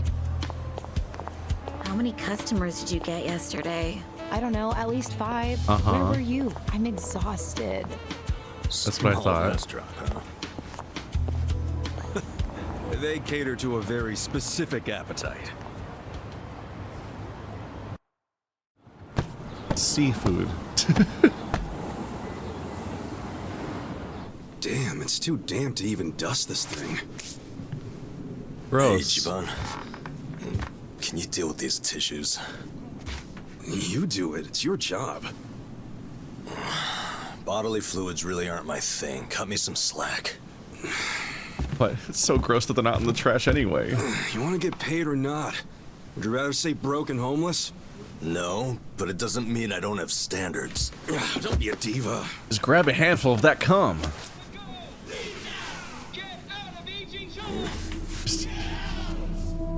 His suit is driving me crazy.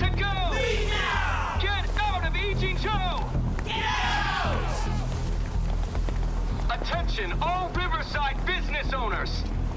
This is Sotakume, president of Bleach Japan's Yokohama chapter. Bleach Japan! Prostitution's got to go! Get out of Ijincho! Attention, all Riverside business owners. This is Sotakume, president of Bleach. What's all the racket?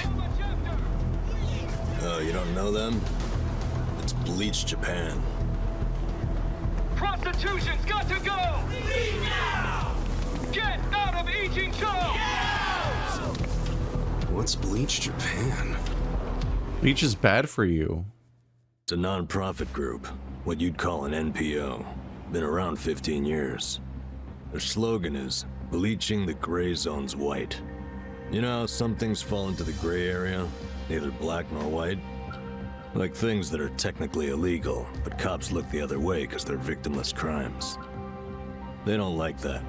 They want to crack down on all crime, whether it hurts someone or not. They want to bleach the gray so that it's white. So they're assholes. Full of metaphors, huh? The group's active all over the country now.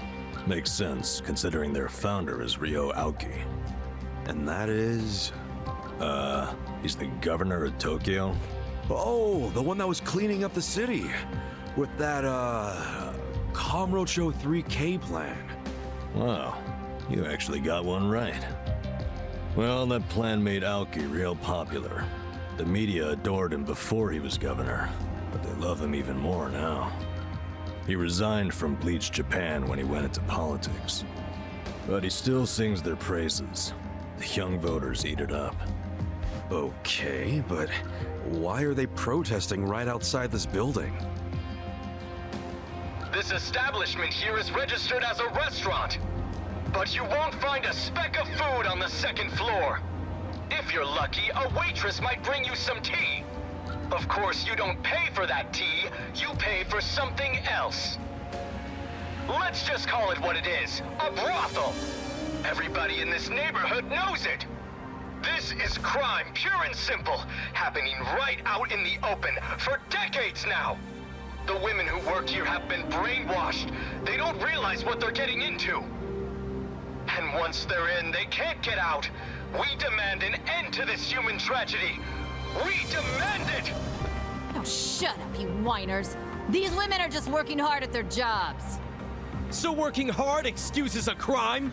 Yeah. You could learn from them. What right do you have to tell anyone how to live? And why be so dishonest? Registering yourselves as a restaurant.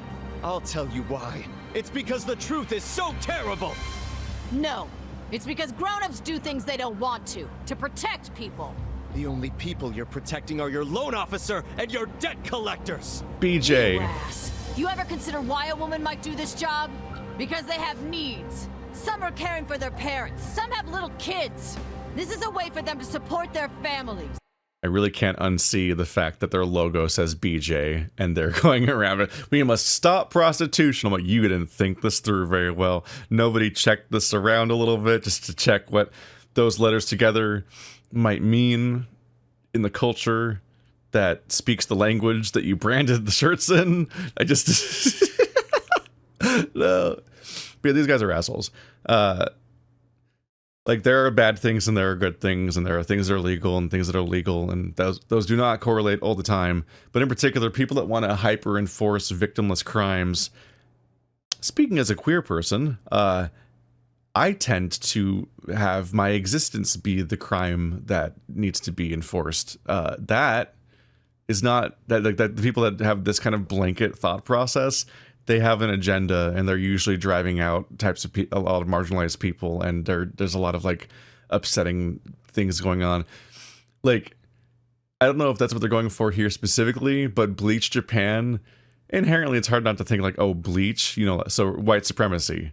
Like, obviously not literally white supremacy because they're Japanese and everyone here is Japanese, but you're like, okay, nationalism, like, there's something wrong here. Like, we have to get rid of anything that stands out from our perfect, unblemished society. Like, everything has to be uniform. And so, like, you definitely would think that there's like a racist nationalism built into the ideology of people that are there. Like, it feels like the choice of calling it Bleach Japan has subtext there, even if they don't fully go into what's up with these people. Did you hear that? Not only are they criminals, they're raising children! How can those children turn out normal? At best, they'll grow up hating their completely unfit parents! Think of the children. They are good parents. They keep their children happy and healthy, and that's what truly matters. Show me one then. Show me a child who's happy being raised by a whore! You aren't even trying to understand. You're just being an asshole. Leave us alone! There aren't any happy kids like that, are there? No child wants a prostitute for a mother. I never minded it. Huh?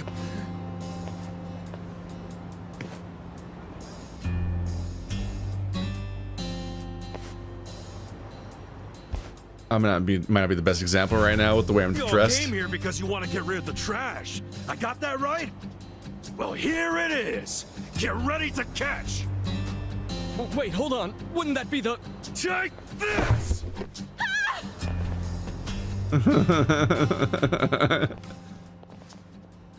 That's a volume of cum. How much does that weigh? Not bad, Ichiban. It's terrifying. It's full. They do work hard.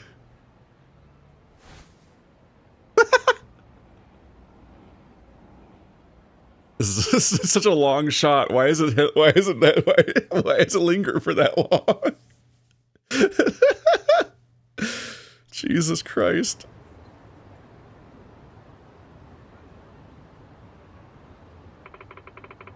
It's been 2 or 3 years since Bleach Japan started protesting in Ijincho. Now they're marching around almost every week. A lot of places have shut down thanks to them. But you're holding out for the girls you've got here, right? Most of them don't have Japanese citizenship. They're children or grandchildren of illegal immigrants. If I shut down, where would they go? Is there no policy for people that are born here? If we're being honest, they'd probably fall in with some leeches who'd skim off most of their earnings. So, I do what I can to protect them myself, you know? Sup? You think you can keep it up? Okay, so we are getting into the idea of it being people that are from outside of Japan, basically. It is dark, the idea that they seemingly maybe have to work at the brothel because they literally can't get other jobs or can't function in the society as immigrants, which is rough. That makes this a little more upsetting for the context. They're not just choosing it. They're not like a random OnlyFans model or whatever, I guess, but it does immediately add ethnicity to the equation and further colors the kind of people these people are protesting, though. Think you can keep it up? Who knows? I own the place, but I'm just leasing the land. If the owner told me to leave, that'd be the end of it. Huh? Come back for more trash, fellas? True. You really did a number on us this afternoon. You're still out here protesting at this hour. Do you even have a permit? No, this isn't a protest. Bleach Japan helps the downtrodden the weak too.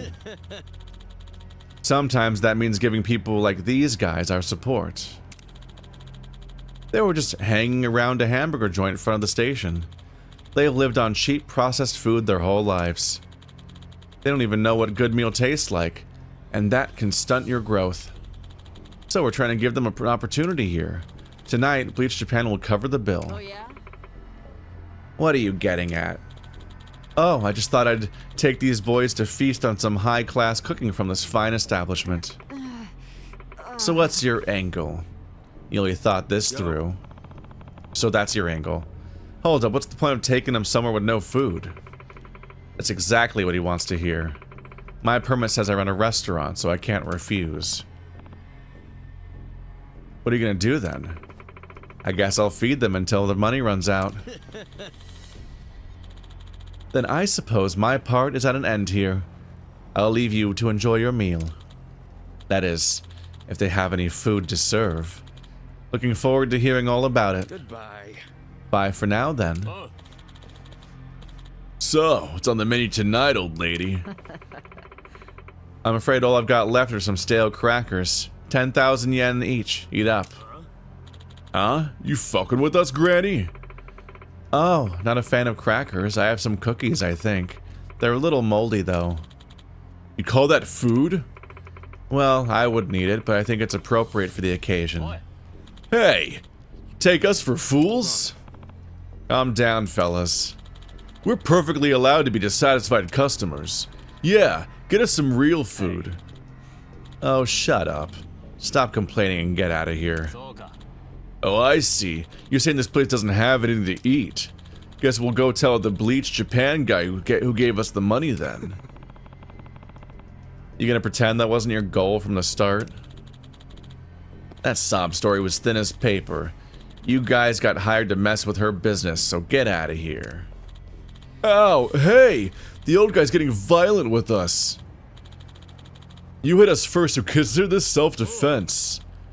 Beat the shit out of them. That's why I hate the big overreaction animation. Oh my god, the synced animations are really eerie. Was this a Monty Ohm dance? That's a lot of enemies, though. I should try a charismatic persuasion. It's been a while. You, leave the fight. No. This attack's never gonna work. What's the biggest cluster I can find? Maybe that guy?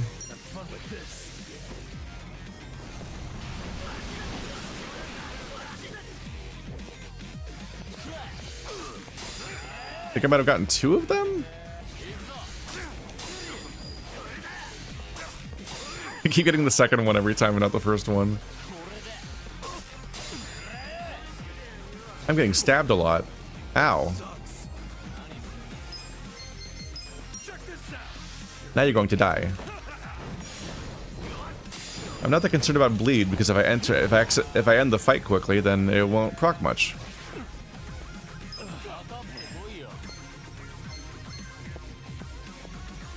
Y'all could politely get closer together. I don't know if I'm gonna get any better than that. No. Yeah, it's really hard to tell who it's gonna hurt or not. It's not like an AoE circle. And people actively wander around, so that those moves get sloppy and weird.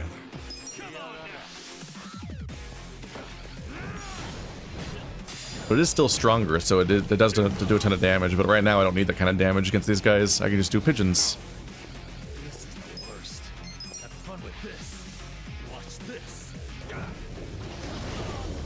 Pigeon attack. Eat these. Catch them out of the sky with your mouth. Oh geez, yeah, that's like 300 experience. And I leveled. Hell yeah. I got a bunch of hide. Did I skin them? Healing powder. How can an old guy be so strong? Whatever. I'll see you around, Grandpa. You kids have a lot of spunk. Why don't you use it to help your parents for once? I never thought Bleach Japan would resort to this type of thing. Bunch of dreamers. They really think they can bleach the gray zones? Come on. They swagger around like they've got some noble purpose. But all they really want are donations. And let's face it, what they're doing is just plain bullying. Whatever happened to good manners? Yeah, well, it's pretty late now. Let's go home. Sure. Sorry you had to rescue me twice. Don't sweat it. Call us if you need cleaners again. Ichiban, I'm begging you, you live by a river. Just take your jacket off. Hold and on just give it a scrub. You two are homeless, right? Yeah. Well, here's a proposition. What if you just lived here, in one of the rooms upstairs? What? Huh? Really? I mean, that'd be a huge help. Do you even have a room to spare? Don't the girls need them to work in?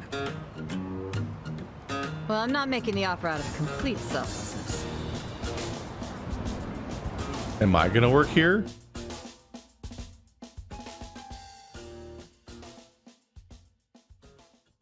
Is Ichiban about to share his additional talents?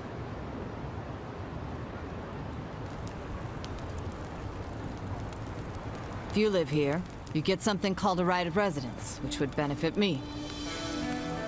What's a right of residence? It means that you can legally assert that you have the right to live somewhere. I don't get it. How would that benefit you? Well, I live in a different building. This is my business, but since I don't live here, I don't get that right of residence. Oh, I think I get it. Mm-hmm. I'm leasing this building, you see?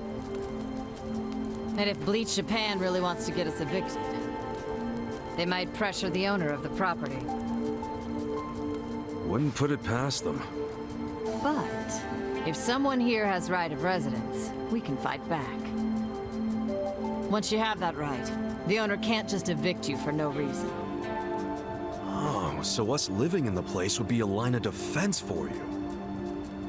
Exactly. You get it. Sounds like a great deal. But you don't mind a couple bums living here? Well, you two are really my only choice of renters. The women who work here aren't citizens. So, I can't enter into a lease contract with them. But boys, that's not the only reason I'm making this offer. I'm impressed with what you two did. Sounds good to me. I don't mind being your live-in security guard. Ah, wonderful. Just promise you won't break the lease. I want your eyes on my shop for a long time. Until Bleach Japan finds someone else to bother. You got it. Thanks a lot. That might be a problem because he's going to go do a Yakuza plot at some point. So he's probably going to leave to do the plot. Uh-oh. His suit! Yay! I was just losing my goddamn mind. I'm like, please, Ichiban, just watch the suit in any way. You're talking to people covered in your own blood. Like, I'm losing my mind here.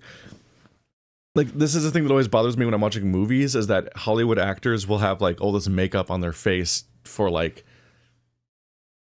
blood or guts or, like, rubble or mud. Like, they'll get stuff all over their face that's, like, gross. And I'm just like, I'm a human being that exists in real life, so I'm just like, I would relatively quickly be like, ugh, and just like, you know, try to wipe it off my face, like, obviously. But they're, you know, they're a Hollywood actor in a movie, so like, yeah, it's the makeup gotta wear, because it's really immersive, and I gotta wear it on my face, because that's what's happening right now. But they'll, like, spend so much time with gross stuff on their face, so I'm like, so many people would try to wipe that off, like, immediately, like, it's so, I don't like it. And it just really takes me out of the moment, even though it's supposed to be an immersive thing that sells you on the moment. And in moments like this, I'm like, I know that it's like, oh, maybe it's dry clean only because it's a suit. I get it. But, like, it's covered in your blood and has a bullet hole in it, so it's probably not your priority right now. But in particular, I'm just like, you live by a river. You just please get that into the river somehow. I just need you to at least, like, rinse off and scrub your clothes that you've been living in for days that are covered in your own blood and filth. And it's just like, no one around you in the homeless camp looks like this. It's just you. You're the only person that's living like this to this extent. Like, I know that people they don't have constant access to washing machines and showers and all this other stuff. That's like the homeless experience. I'm not being stupid. It's Ichiban is uniquely disgusting in a way that I was like, I'm like, please, man. You're like, He does the like defense gig and all these other things while he's just like shredded, and his clothes are in this state. And I'm like, there are ways to show that he's disheveled on the street, but I feel like him still being covered in his own blood is a bit much after like a week. You're like, maybe he should just use the river he lives by, just a little bit. People washed their clothes to some extent before they had laundry machines, as it turns out. Ichiban, a roof. A real roof. Yeah, look. And now his fucking suit magically repaired itself. It's the other extreme. Now the bullet hole that went all the way through his front and back is gone. And he's just got a perfectly pressed super suit for chapter 4, I guess. Okay, sure. Why not? Look, man, it's freaking amazing. This is our castle. A roof, 4 walls, and a soft throne. This is better than Ichiban's lived in 19 years. Actually, this throne's kind of damp. Nothing wrong with that, is there? I'm pretty sure it's not water. Well, just think of all the history you're sleeping with every time you drift off on that mat. I mean, it is literally water, and that everything has water content, but cum is not staying fucking... Man, it's not how anything works, man. What are you talking about? It's not just magically... Everything's not just magically cum damp, like, a full day after someone was here. Always a silver lining with you, isn't there? Then again, I guess that's how you got us here in the first place. Thank you, Ichiban. Come on. I should be the one thanking you. I'd be dead and rotting in a trash can if you didn't save me.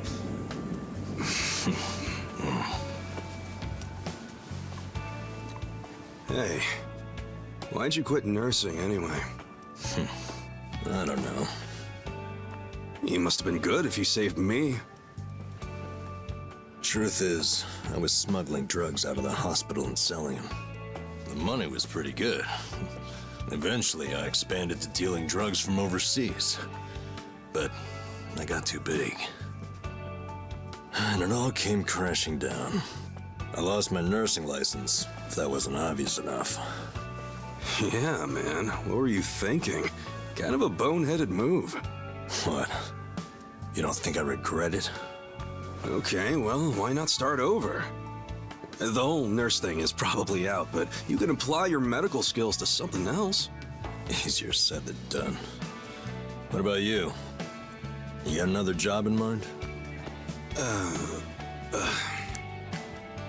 Not really. I've been walking in someone else's footsteps for years, and now they're washed away. I don't know where to go now that I can't see them. I'm pretty lost. You talking about your patriarch? Yeah. A guy like you can find something. What makes you so sure? I'm over 40, you know? Weren't you the one just telling me I could turn it all around and find something? Yeah, my bad. Sorry.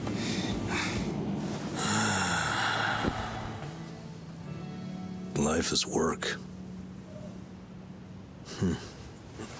Hey, tell me this. What'd you want to be when you were a kid? You really want to know? Come on, don't build it up. Spit it out. Okay, I'll tell you. When I was a kid, all I wanted to be was a hero. Huh? A hero? What do you mean? You know, a hero who could save people. Like in Dragon Quest. The video game? How'd you do that? Dude, come on. Oh, well, yeah. What? I can have a dream, can't I? You don't have to laugh at it. A dream is what keeps you going. For me, anyway. Ichiban, you're right. I am? Yeah, so I say you do it. Become a hero, just like you wanted. Come on, I was just a dumb kid when I wanted that. It was silly. It's not like you got any other goals right now. So why not go after the first one you had? Live your life's dream. You're crazy. It's not like being a hero puts a roof over your head. Sure, it's not a job. But if the hero destroys lots of slimes in the game, he levels up fast, right? You see what I'm saying? Leveling up in life. That could work. Yeah. Hell yeah. Why not become a hero at 40, right? It ain't the best age to start grinding, but...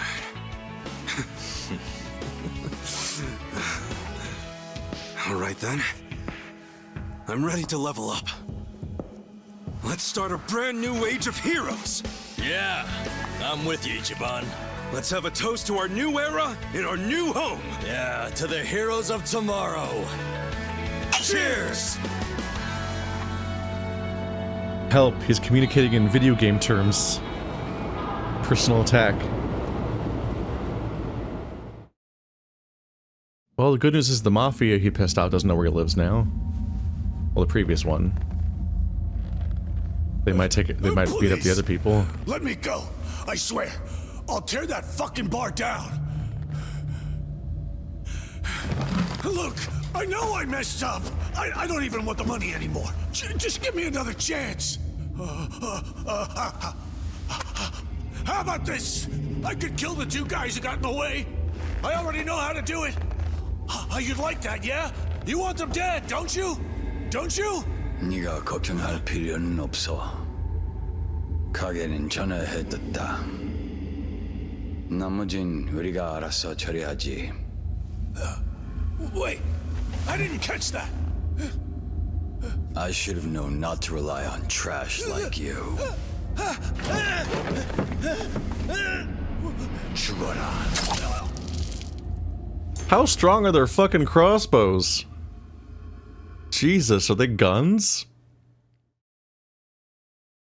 I know, crossbow gun, but damn. So I don't think they have forgiven the power cable situation. Ichiban? Chapter 4, The Dragon of Yokohama. Is it me? Am I the dragon? Oh, that's actually some fun lighting. Oh, hey, it's this fucker. We didn't really bond nearly as much as this guy. He was kind of just an asshole the whole time. Oh, he drinks the same... Oh, don't leave it. What's your deal, buddy? I think that's Japanese liquor, but like in a jar. Ladies, see you all tonight. And make sure you stash some of that cash, okay? Okay, have a see you tonight. I tried doing an image search, and the best result I could get was 14%, which is a lot. Did they also not live here? Like, I knew that she said she couldn't have a lease with them. But I figured that was because they can't legally, like, live there, but they would just still live there, obviously. They just don't legally live there in a way that's defensible if they get evicted, because they're not legal citizens. But I thought they still lived here, not somewhere else. Where do they live?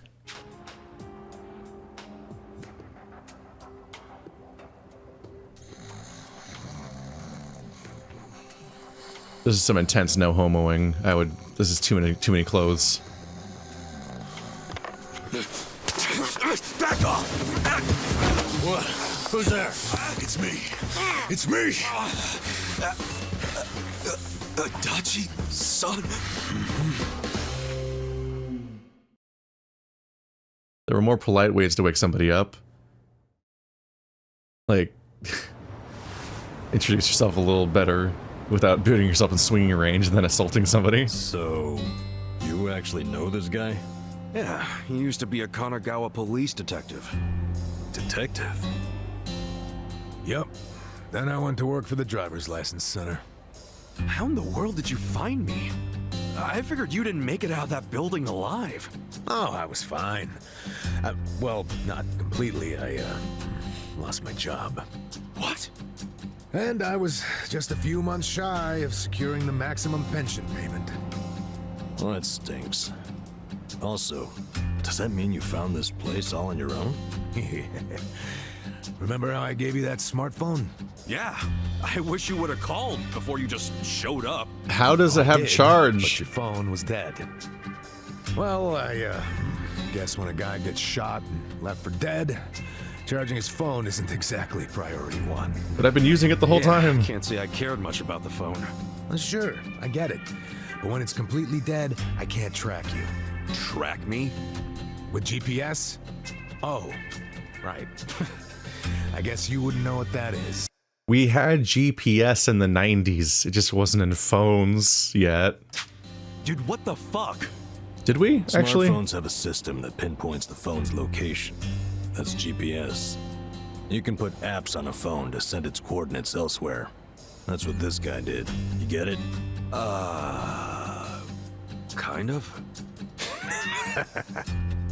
You know, you never said why you got fired. Probably for stuff like that. Breaking and entering, assault, interference with a public servant. Guess I should be glad I'm so unimportant it all got dropped. Was any of that my fault? Of course it was.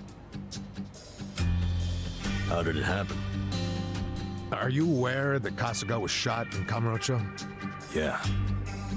Sad story. Did he mention it was at a meeting of Omi Alliance officers who were in bed with Tokyo PD? I was the one who snuck Kasuga into that meeting. Well, Tokyo PD had some choice words about that. Absolutely disgraceful, being two of them. Kanagawa police agreed. They gave me the axe and themselves a nice pat on the back. I'm sorry, Adachi-san. Well, you can make it up to me by helping me out again. I haven't given up on nailing the commissioner. Make it up to him? You was your plan.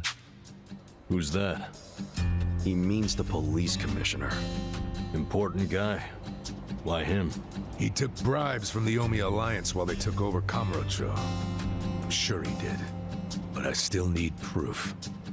Okay. And how's Ichiban supposed to help with that? By getting me closer to Arakawa, the only person I know of with ties to the commissioner. Kasuga used to be one of his boys, at least up until the man put a bullet in his chest.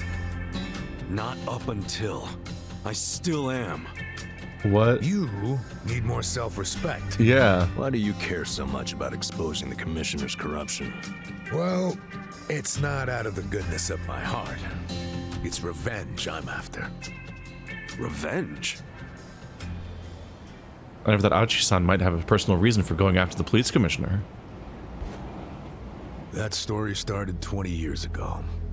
A rich old couple had been murdered during a home invasion. The suspect was a neighbor with priors, a guy named Kasumi. I made the arrest myself. But before the trial, a witness claimed to have seen Kasumi in a different place at the time of the murder. I interviewed the witness, and the alibi checked out. My perp was innocent. Huh. What'd you do? I reported it to HQ, of course. Kasumi needed to be released immediately. I take it he wasn't, though? Well, all of us detectives and officers knew the alibi was pretty much airtight. But the captains were skeptical. They questioned the witness over and over, and they were relentless. Finally, he said he wasn't actually sure he'd seen the suspect after all. Why'd he backtrack like that? He was coerced by the chief of Kanagawa Police, Juro Horinouchi. That's who the commissioner is. But what was Horinouchi's reason? Well, by that time, he'd been offered a transfer to Tokyo Police. The last thing he wanted was a big scandal. Which is what it would have been if Kasumi, who'd been jailed for months, turned out to be innocent. That reveal would have put his Tokyo PD offer at stake. He couldn't have that. So, he resorted to witness intimidation. Man, what the hell? Well, he tried to justify it to us. Said if the guy really was innocent, there'd be other evidence of that. But there wasn't. And in the end, Kasumi was convicted and sentenced to 17 years. His wife and child were still reeling from it when he hung himself from prison. Where was Horinouchi when that happened? In his cushy new Tokyo PD position, playing dumb. Makes me sick. Kanagawa's had this problem for a while. Too many cops in the Eugene 3's pockets. They're always teetering on the edge of scandal. So everybody who can is always trying to get transferred. Especially the higher-ups. Rats, leaving a sinking ship. And some were willing to convict an innocent man to save their careers? That's fucked up. Well, I felt the same way back when I was a young rookie. So I leaked the original alibi to the media. Whoa. Yeah, but unfortunately, Horinouchi wasn't as clueless as most bureaucrats are. He found out about the leak immediately, through his buddies in the Public Security Division. The info I gave them never saw the light of day, and next thing you know, I'm stamping driver's licenses. Not sure why I was transferred instead of fired. Horinouchi must have figured he was safe. And now he's the police commissioner. Now, if I were a smarter guy, I'd just forget the whole damn thing. But when I get to the pearly gates, I want to be able to look Kasumi in the eyes. Wow, you boys are talkative. What are you yakking on about? Good morning, Hamako-san. This guy's a former Kanagawa... Don't good morning me. It's already 10 o'clock. You're all supposed to be at Hello Work looking for jobs, not lazing around here. Oh shit, that's right. If we don't get there fast, all the good jobs will be gone. Sorry, Adachi-san. We gotta go find some work.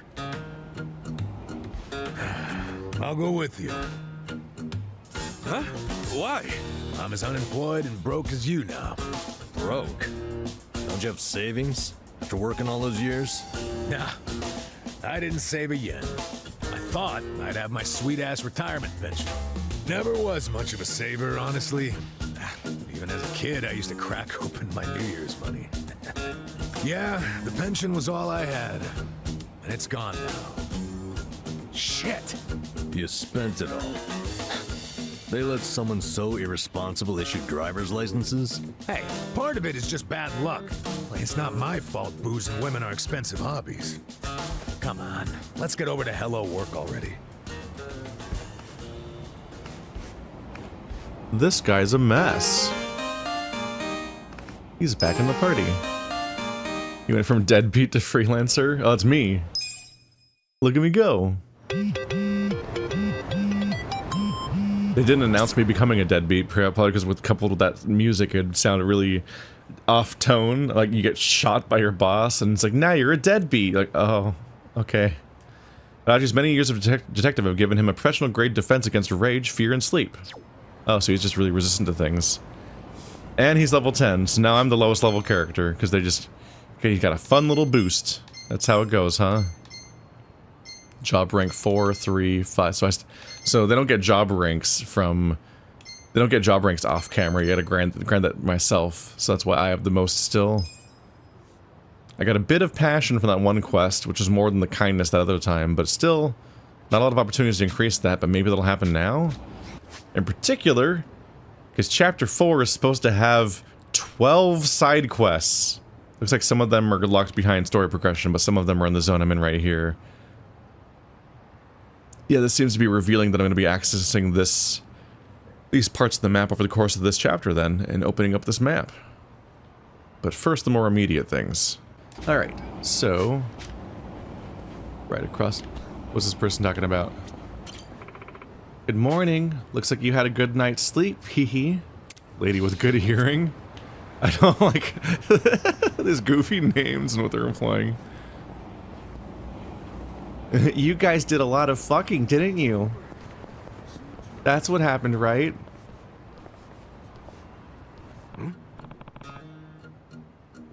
Hey, what's that thing? That's a baseball bat. Something stuck in the ground. I think it's a bat. Why the hell would there be a bat stuck in the ground? Who knows? Probably some kind of lame prank. I'll just... Excalibur. I see what we're doing. Hey, what are you doing?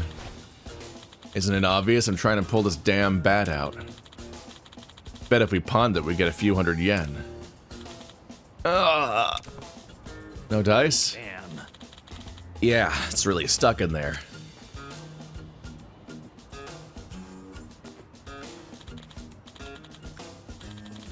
Adachi-san, you're strong. You give it a shot. This is probably why there's suddenly a ton of quests in this chapter, is because they've got this ensemble to play with. Sure, let me at it. I'm tired of this shit. Damn, it won't budge. Must be pretty wedged in there. You two are pathetic. I'll show you how it's done. Oh. Am I gonna unlock a new class? Slugger like Majima?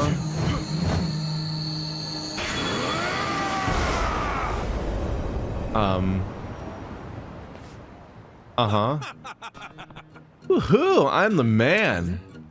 Damn, credit where it's due, I guess. What'd you do any differently than I did? I bet only the chosen hero could pull it out. Oh, of course. I forgot we have a hero in our midst. A hero? A Him? You know how in RPGs there's always some holy sword only the hero can pick up? Kasuga here has been on a quest to become a hero since he was a kid. I mean, kinda. Ah, well, that dirty old bat isn't exactly a holy sword. Leave it to reality to crush the fantasy. The holy sword of a hero. Ha! I will be the savior of this world. Although it looks worryingly like Lucille, but haha. That's the spirit, Ichiban. You actually look the part. Hey. If you knuckleheads are done role-playing, shall we go find some damn jobs?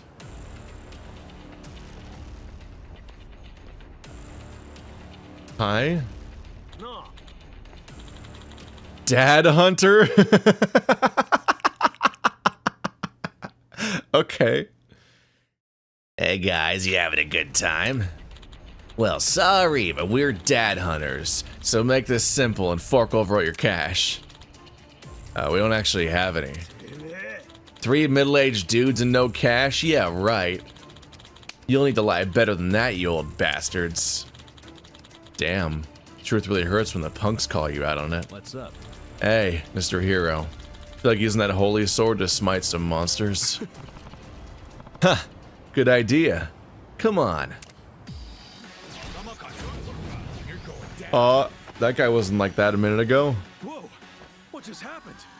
Is that an elite monster? Did you see those guys freaking transform? Huh? What are you raving about? You know this isn't a video game, right? Come back to Earth. No one else sees this? Well, whatever. At least it's more fun for me. Cool. He's lost his goddamn mind. Alright, a hands thrower, an assassin, and a slugger. I like them better when they were dad hunters. That guy's fucking jacked. Okay. I guess this is just his delusions are gonna keep going. I guess I got new skills. Bat Basher, Mega Swing. Essence of Mayhem still there? Okay, so I knew all new abilities. Damage an enemy with a powerful swing or bat. Damage an enemy with the, as well as those surrounding the vicinity with a large bat swing. Lower Kasuga's remaining HP is, the greater the damage becomes. It gets stronger when I'm hurt. Okay. This is a super cheap attack.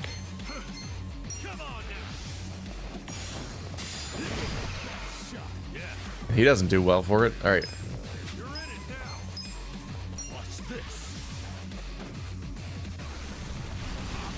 That didn't affect anybody else either. It hit that guy for 1 tick at the end. It's hard to hit more than one guy. Damn. Hi, this guy. So I guess those weapons that we saw coming up were for his future class. Beat down and on guard. Until Adachi's next turn, any close range attacks from enemies will be met with harsh counterattack. That's interesting. I don't have much reason to think he'll be attacked specifically. Reckless charge. Charge forward and bull rush a single enemy, also deal collateral damage to all other enemies in the way. So if I aim at that guy, will it hit him? There it goes. So if I aim it correctly, I can really fuck up some other guys. I still took a lot of damage for a perfect guard. Doesn't seem to reduce the damage you take that much.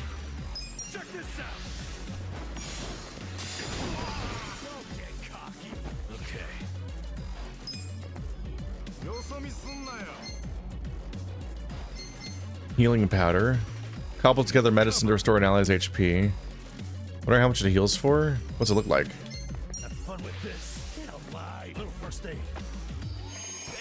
I thought he would throw the healing powder at them.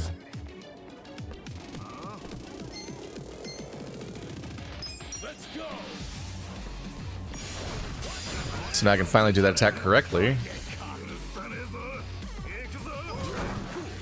Ow.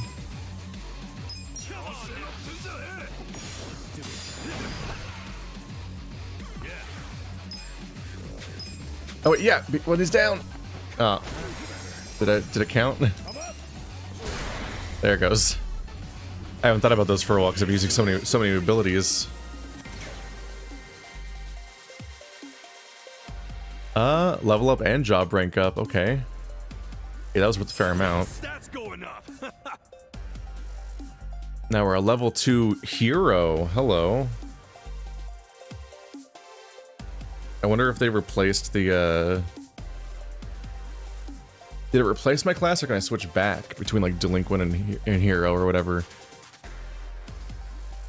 Am I wearing this? Is this my hero mode? I wear a scarf because I'm a JRPG hero. Is that what the class looks like? Fucking hell. What's even the point of shaking down guys as broke as us? For real though, neither of you saw them transform? Not even a little bit? Huh? I swear they freaking transformed! Your imagination is officially off the rails, man. But it seems so real. How could it just be imagination? I mean, as long as we win, I don't care how delusional you are. You know, I think it's just all that hero talk of yours. It makes you see trolls and golems everywhere. You think I'm crazy, don't you? Well, as far as I'm concerned, it takes a certain kind of crazy to want to be a hero anyway. Hell, I don't care if you wear chainmail around town, if you feel like it'll give you some oomph in a fight. Maybe I will. All right, fellow adventurers, our great journey has begun. Enemies throughout the city will change their appearance according to Kasuga's wild imagination. Oh, sure, Mr. Hero. Lead on to the bountiful coffers of hello work. Yeah, this party is sorely lacking in coin. Pretty soon we won't be able to afford any booze. I mean, medicinal herbs. Yeah, we need to grind for some cash, huh? Just like in Dragon Quest. Life really is an RPG when you think about it. Uh-huh. Let's see, so how does this work? Let's see, check jobs. Okay, I can still become freelancer. I was like, did I just lose? That had unique abilities and stuff, so it'd be weird if I lost it. He gains gloves and a scarf. Or an ascot or whatever. I do like the idea of using a bat instead of just punching people to some extent. I was like the slugger stance from Majima. And now we know that some of these items are for him then. For the gear. Don't have a lot of gear left for you, do we, buddy? I get not even leftover gear? Or do I just have too many shirts? I do have too many shirts and like no shoes to give everybody. See, he's wearing nothing here, so I should give him something. This is 20 more health. I think he already has the most health out of everybody. Cannot be stunned. Not affected by heat.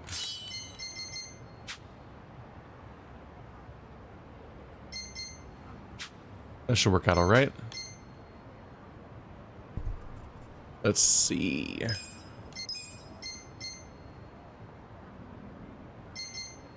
Yeah, he has 229, so he has the most health out of everybody. He's the tanky character.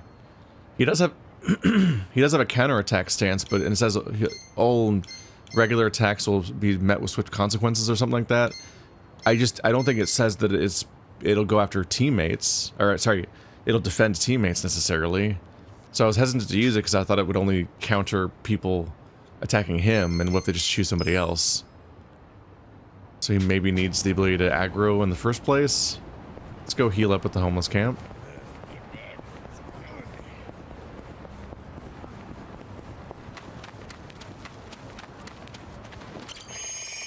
Ta-da!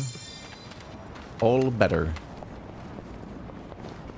So now they're properly introducing what's kind of like one of the core gimmicks of this game that makes it have its personality and stuff. It's kind of funny how little the Dragon Quest has actually come up until now. Hey, mister! It was my birthday yesterday! Huh. You don't say. Suppose I should give you some sort of present. Oh, well, you don't have to do that. I'm sorry. I guess I made it sound like I was asking for one. Nonsense. You're only gonna turn this age once. Why not let me celebrate? But aren't you broke, mister? It's the thought that counts. Well, you got me there. But still... Mister, isn't it hard enough just trying to survive out here? It's nice of you to think of me, though. Thanks. Sure. You're a good kid, Shota-kun. Oh, I'm gonna be late for cram school. I gotta go. See you later, mister. Yeah. Take care of yourself.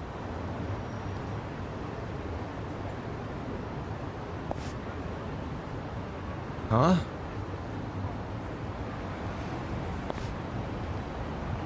It has Shota written on it. Is this that kid's? I hope so, and it doesn't mean anything else. Might be hard to track him down. Probably better off handing it over to the old man. Then he can be like, here you go. You lost this. I'm helpful. Oh? Huh? Who are you? Yeah. I'm Kasuga. Pretty sure this handkerchief belongs to that kid you were talking to earlier. My name's Jinai. Yeah, I'll be sure to give it to him next time he comes around. Shota-kun's a good kid. I saw him around the river fairly often, so I tried talking to him, and to my surprise, he was willing to stick around. Oh boy, here we go. Before long, Shota-kun would start telling me what happened at school, and I'd tell him stories about the good old days. Wow. That right. That's why you wanted to give him a present. The long and short of it, anyway. To tell the truth, I have a son about Shota-kun's age. Whenever I look at him, I can't help but see my son. I wasn't able to do anything remotely parent-like at the time for my boy. It's not exactly atonement, but I figured I could try to do something for Shota. Right. That's not a bad thing, waiting to do something like that, wanting to do something like that. Just don't go overboard if you do, yeah? Yeah.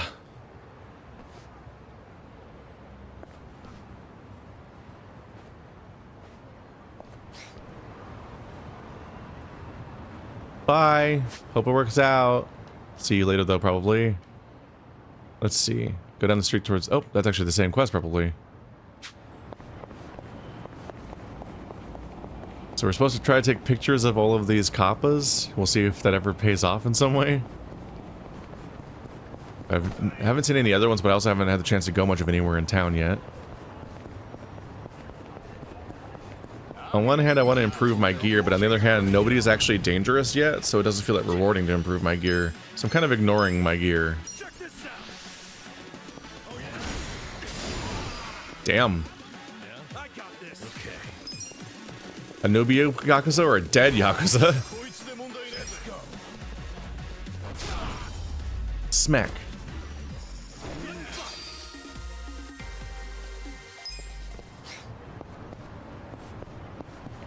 Like, given that it's expensive and that higher level stuff will be available over time and also stuff might just drop at any given moment, I'm somewhat hesitant to spend my money on gear because I don't know if it'll actually pay off to spend money on gear. And I'm already kind of destroying everybody.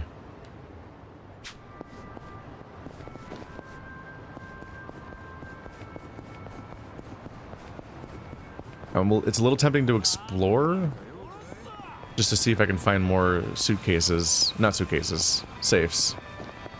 Suitcases are from GTA 3. But I'm primarily doing these things.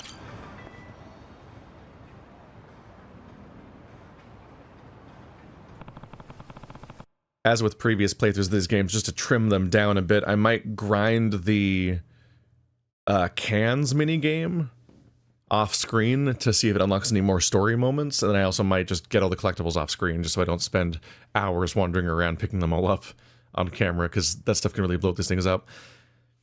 I think the target audience probably likes the side campaign minigame things you grind to some extent, but the experience of playing them is like, and trying to commentate on them, it's like I'm just doing one minigame like 30 times. It's like, this isn't great for the playthrough.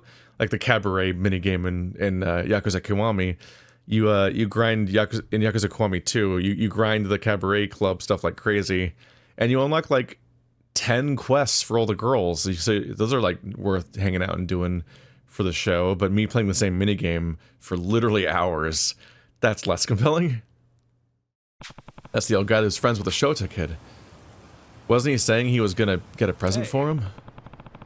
Yo, you find a present for the kid?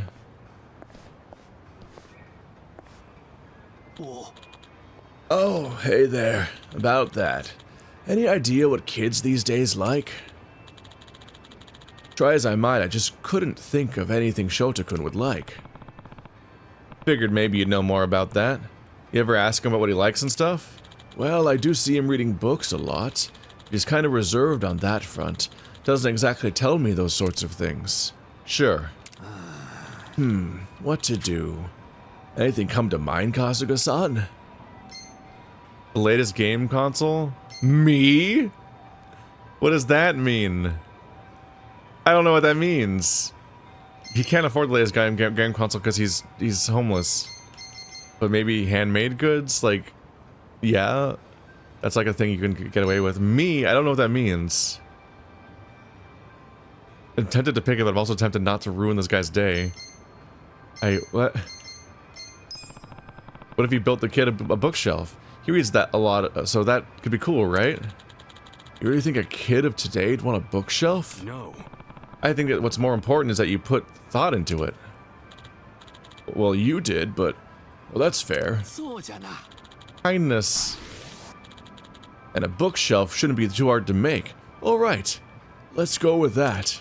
Cool, a bookshelf it is. Well, good luck with that. Well, Kasuga-san, I know it's a bit selfish of me to ask, but... You think you can help me out with building the bookshelf? Even just gathering the materials. I've never done something like this before. Ah, alright, sure. I'm the one who suggested it, might as well help out. Oh man, thank you, Kasuga-san. I'll get the tools if I can leave the wooden nails to you, Kasuga-san. Yeah. Yeah, you got it. I'll meet you back over where we first met once I'm done. Sounds good. South of Sakura River Street. I'm counting on you, Kasuga-san. Alright, wood and nails. Where would I find those?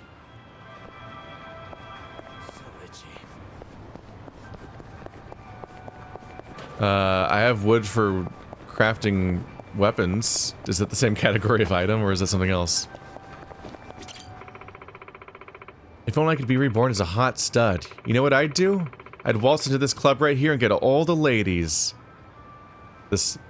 She's a champ. She's a champ. She's got that Nomifuki energy.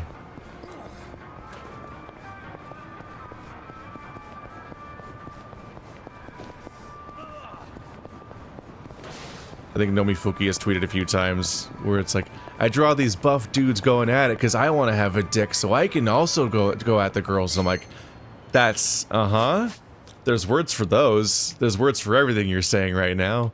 Good luck with that. Good luck figuring yourself out there.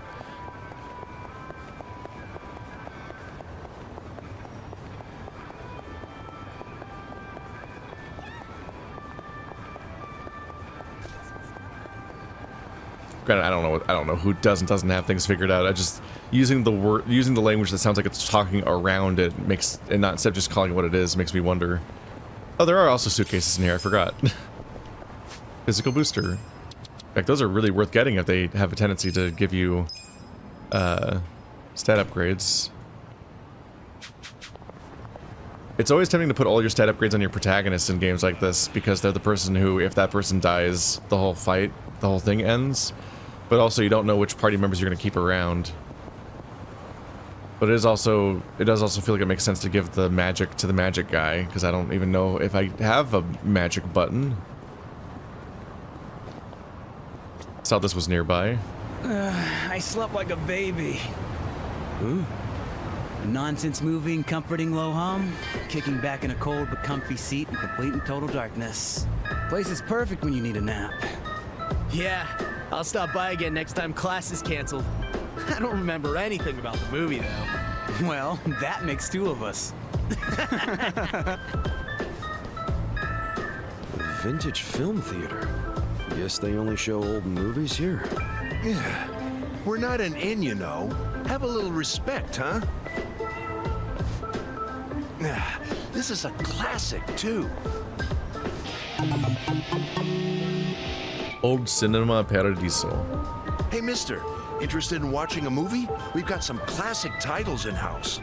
Oh, well, Well, I also get kind of sleepy when I'm in the dark watching a movie I don't really understand. I don't want to be disrespectful. It's quite all right. But just because a film is old doesn't mean it's hard to follow. Old films span a whole range of genres, from sci-fi to romance, suspenseful thrillers to fun for the whole family. And of course, we have many titles that are just as spectacular as the latest and the greatest, guaranteed to keep you on the edge of your seat. Huh. These were long before CG, which means things like real explosions on the set. Doesn't get much better than that. In fact, I'll say it's downright fresh. So much so that I'm confident you'll feel refreshed by the time the credits roll. Because of the sleeping. I'll bite. You must really love movies. Your eyes light up whenever you talk about them. Well, I didn't choose to be a curator of vintage films for nothing. I simply want nothing more than for people of today to watch these films and find some joy, even if it's just a little. It'd be a waste if they were left to be forgotten. Wouldn't you agree? But then, I suppose that's entertainment, an ever-fleeting sparkle. Though it would be fantastic if people saw these films as a brilliant little sparkle in their own lives. I get you. So that's why you opened up the theater. Correct. The Seagull Cinema is a place where anyone of any age can come to appreciate the classics. Though, anyone also includes those who fall asleep during the screening. Regardless, this is a good opportunity for you to get a taste of the classics for yourself. And since it's your first time, this one's on the house. Really? You sure? Quite. I'd like you to see all the good this place has to offer. Okay, a free movie ain't bad. Maybe I'll give it a shot. Just completely fuck off on the idea of ever going to work today. I did find the local cinema group or whatever that has like access to like the older theater, and they do like monthly film events and stuff like that, and I went there and I looked up the schedule and saw when they were going to show Citizen Kane and watched that finally. This was months ago at this point.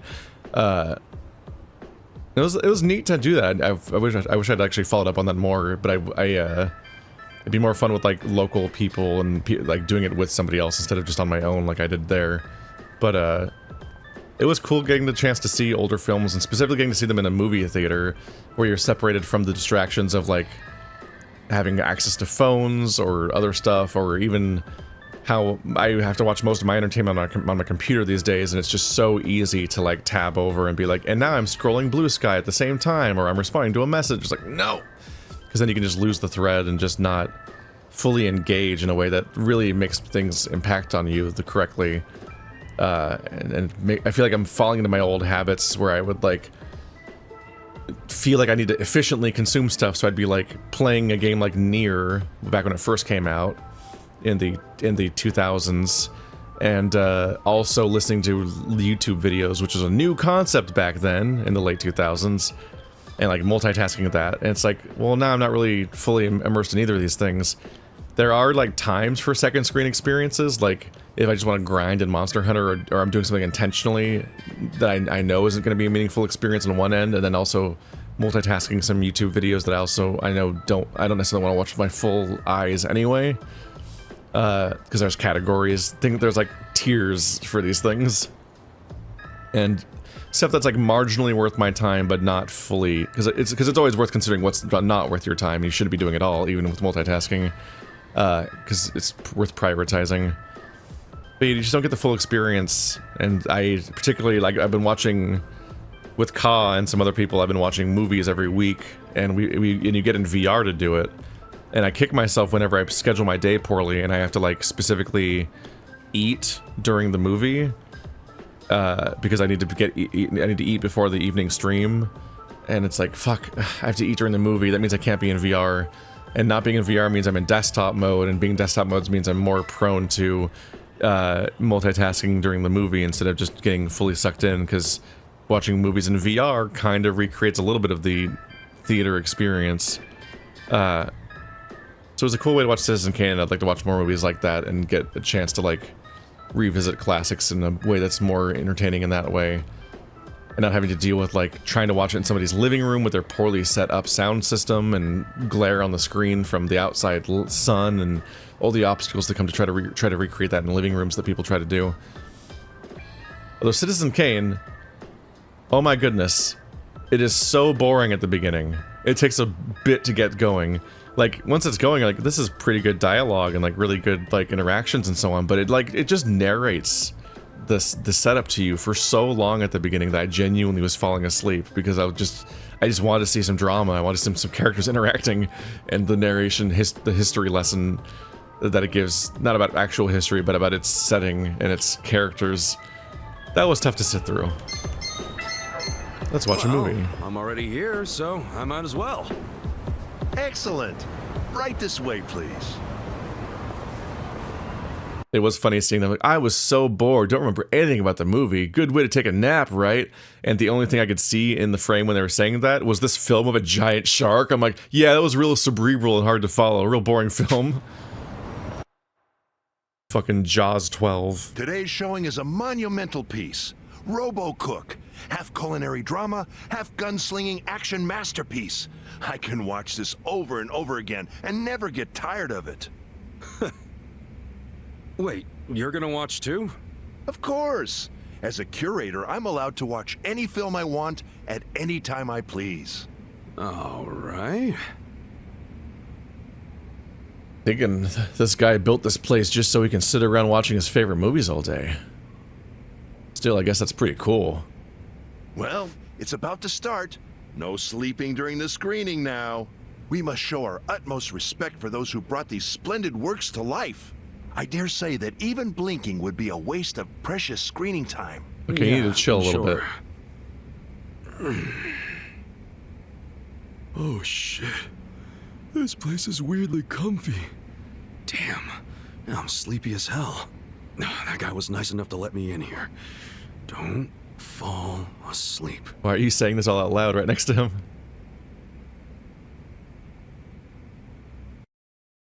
Whoops.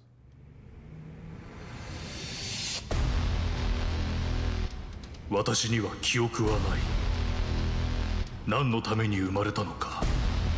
that Kiryu? 友も愛する者もわからない。だがこれだけははっきりとわかる。私は料理のために生きるのだ。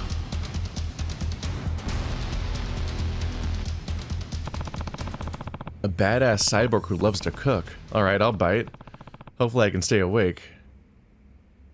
You were that sleepy before the film was even happening? What the fuck is... Oh. That would not be my reaction to the sheep man. What the fuck is happening? Okay. Is this typing of the dead?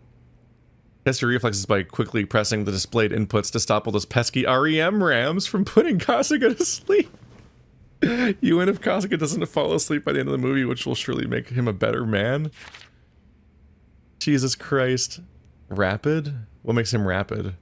Default normal REMs, press REM rams with rapid. Oh, they say rapid. You press it 5 times. Alarm cocks will heal you, but if you hit them, they will seek vengeance. So I did not hit theirs. Okay. If I press the wrong buttons, I take damage. Movies hit a point where they get especially boring, giving your foes rush mode. Golden REM rams will appear who cause extra sleepiness. Deal with them quickly.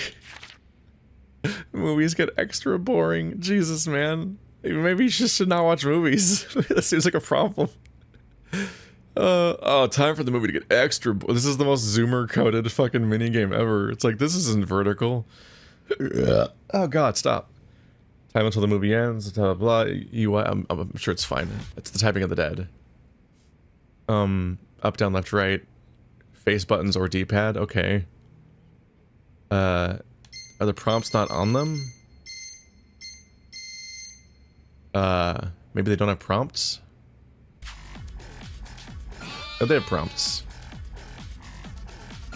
Oh, each side is separate.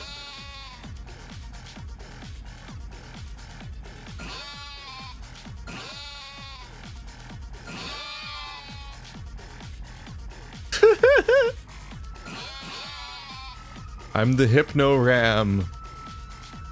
I hope I don't awaken anything in you. Fuck. Fuck.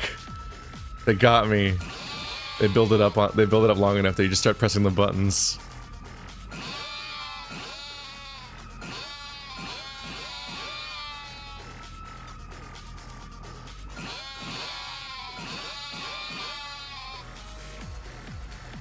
I almost nodded off there.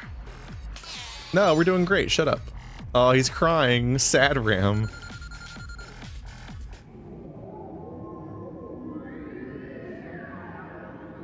Whew, made it through. Is he gonna make us watch a second movie? What does this mean?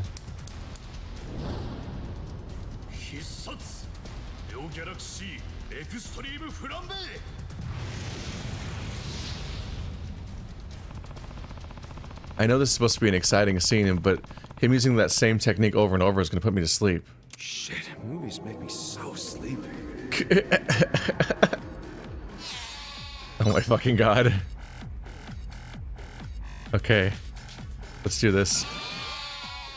Where's a rapid? That's never happened yet.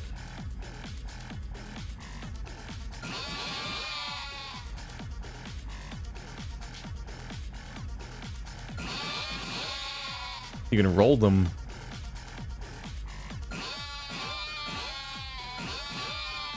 Must not hit the chicken this time. Do not stroke the cock. There he is.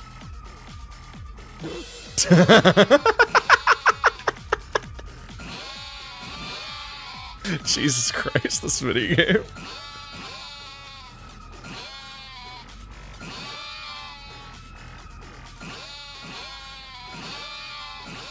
Oh, I think I hit one. That was wrong. Did it take damage? I don't see any. Awesome. Wah, wah. Sad Ram.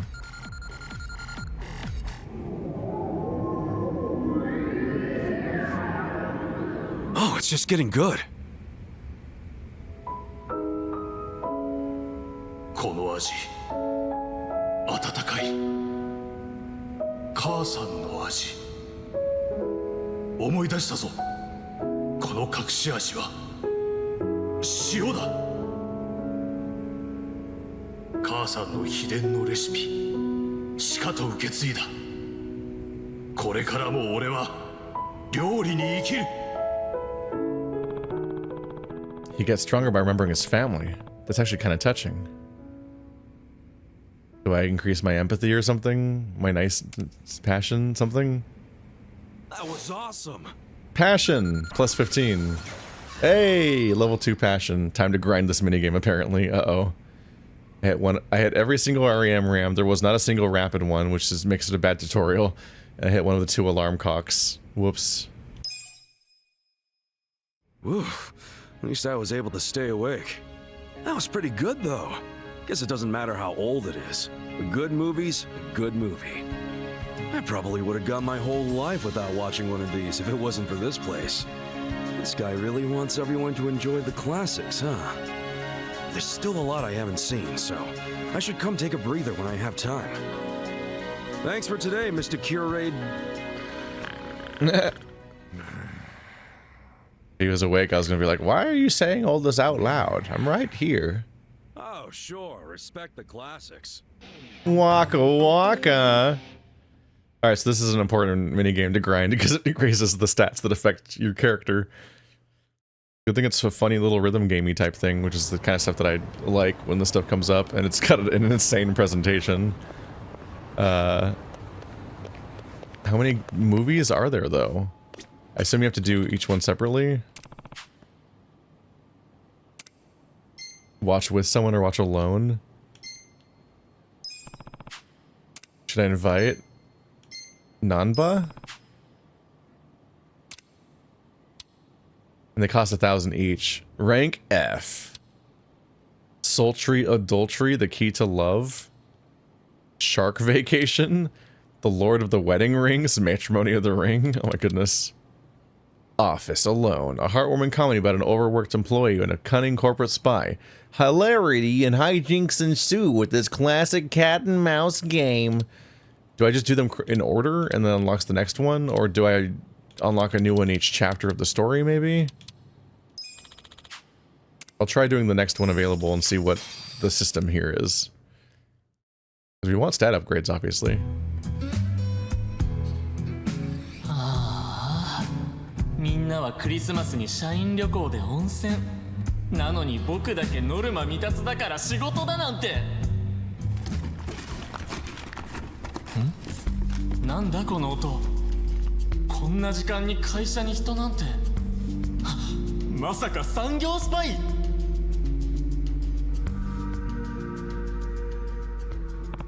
There's nothing on the screen. So this guy gets left behind. He's forced to battle a corporate spy. Wonder if that'll be enough to keep me awake. No. I'm sleepy all of a sudden.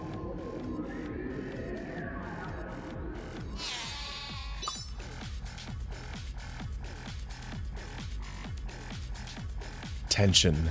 Where will they strike? I think they all do a 3-2-1 counter in with their hands, basically. Or that's actually probably just the Z for sleeping, isn't it? They're casting the Z spell.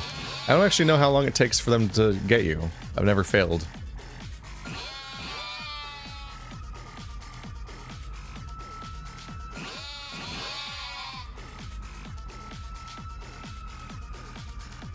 And when there's 3 of them together, I can just roll my finger across the buttons all at once.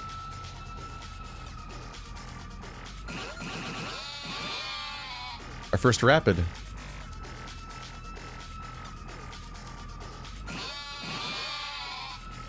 I'm sitting here being like, I'm ready for them to be relatively aggro.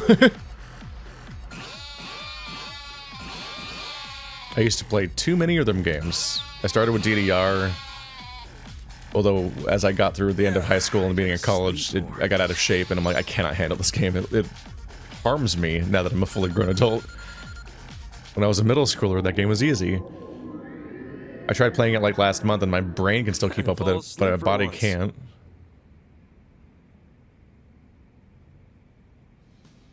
Then I played a lot of Guitar Hero and Rock Band.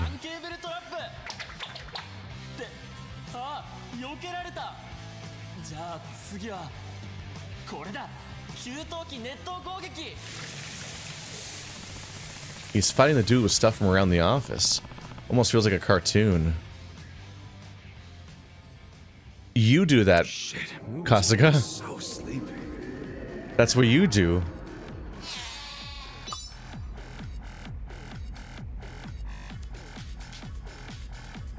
There wasn't a single alarm clock last time.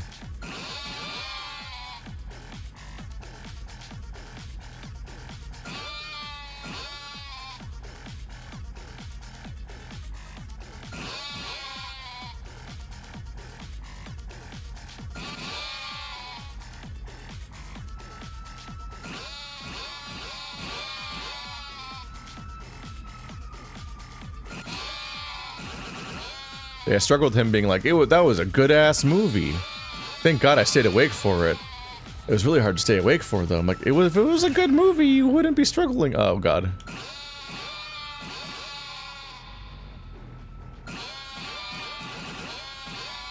Is this rush mode? Is this fast?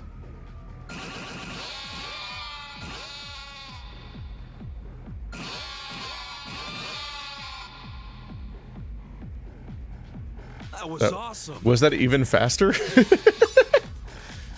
This must get hard at some point, but probably not that hard because they're not expecting you to build like an entire skill. Oh, it's just getting good.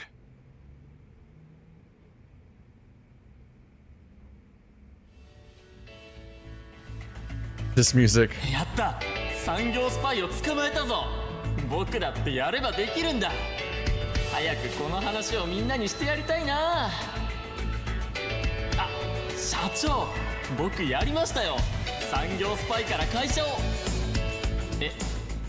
備品壊したから減給？そんな。All that work for nothing. Well, I guess that's just how it goes sometimes.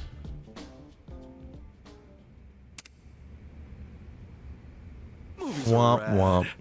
Charisma up. Like half a meter. S rank. There was no alarm clock. So do you unlock a new one each time? Because if so, I'll have to self-moderate and paste them over the course of the playthrough so I don't just sit here and marathon one thing. That's pretty good. Makes a difference when you can see it on the big screen. Totally. Glad you enjoyed it. But, you know, there's a bunch more to see. Let's check out another one sometime soon. Do this again. Oh, really? Looking forward to the next one. Glad we had a good time. We should do this again. Then we somehow collide with each other when we spawn in.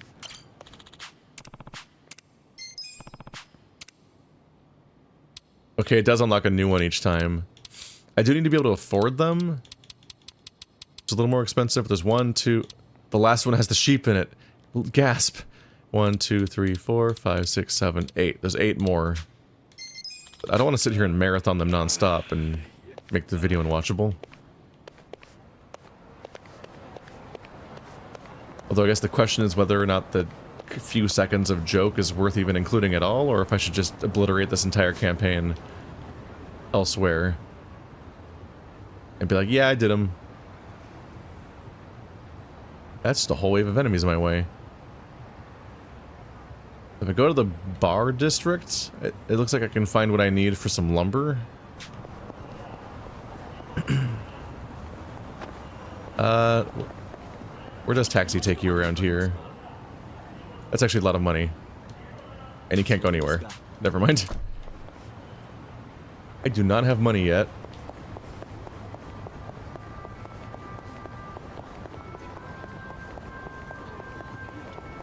Books! We sell books here. Of the book variety. Do you like books? Then have I got the books for you?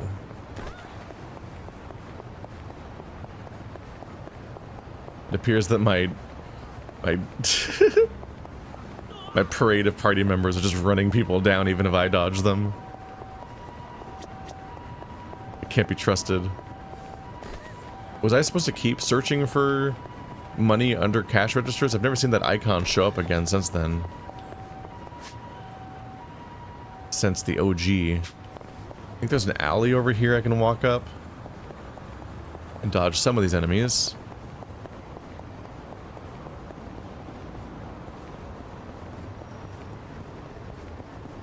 The garbage is swirling. That's a wild visual. Someone specifically thought to include that. There's literally swirling garbage, but people were like, can't let that guy pee in the river, he'll pollute it. It's the indecency that's the problem, but the everything else is just silly. Are they gonna break a bunch of wood for their judo or whatever, and then I'm gonna take the wood? Ha! You'll never get stronger with a stance like that. I'll show you how it's done. Hold that board out. Hold out that board and get ready. Hey! You gotta square your back. You gotta straighten your spine. What are you doing? What was that lean? Yeah, it's just karate. I took karate. Practicing karate. Huh? Didn't I need wood for something? Ah. Oh yeah, Jinai-san asked me to get some wood for the bookshelf he's building. Maybe they'll let me have some of those boards. Hey, you think I could have a few of those boards? I'm trying to build a bookshelf. Well, we're using these for our training, actually. If you feel you can provide an adequate substitute, that would be agreeable. Alright. I'll make a better opponent than those boards. Good to hear. Just know we won't be holding back. Let the battle begin. This doesn't make any sense, but fine. Suspicious men? They're practicing karate. You can't just call them that. AoE attacks, let's go. This is how karate works. When you get your brown belt, you learn how to defend against flamethrowers. I remember that. As somebody who only had a blue belt.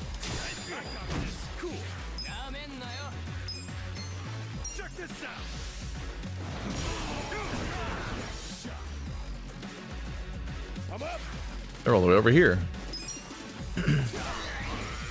No getting up. Bad. He lit on fire.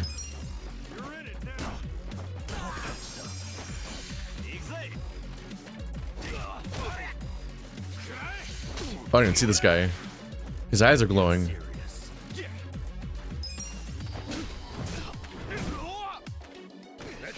Using a metal bat seems like a problem in karate. Although I'm using a metal bat now and not the spiked one, which was much scarier.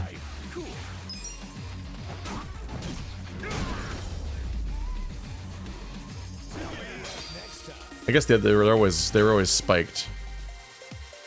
Alright, there was metal. I think the original one was a metal bat that happened to have spikes on it. That's a lot of experience, jeez. It's the good stuff. Moving up in the world. Nice. Heavy beatdown. Just like that. What do you think? Think we lost to an amateur. Listen up, we're getting back to basics. First, we're going on a run. Yes, Sensei. That'll help you beat me. Jogging. Wait, I can have some of these boards, right? Take however many you want. That does not look like enough for a bookshelf. Alright, I got the wood. Now to find some nails. I think those do not look like supportive anything to use. I don't trust this process. I'm not trusting the process at all. Now we're running all the way over there. Damn. Hello, additional taxi. I will not fall for your wanton ways.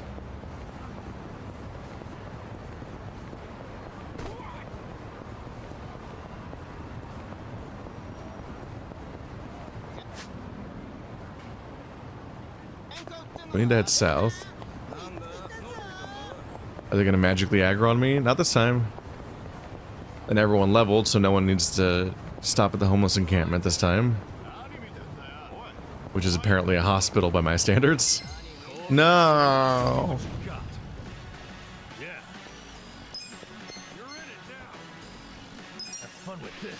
You explode.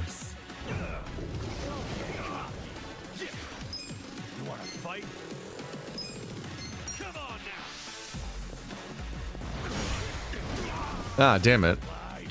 It's so weirdly hard. Smack.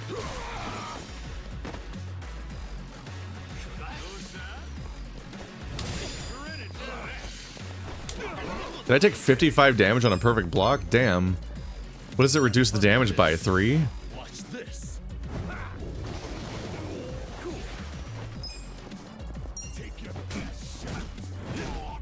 Okay, they're getting chunkier. Let's go. You're weak. I got this. What's the input for that? Just match X? Okay. I should have done a charge to the guy in the back because I would have beaten them both up.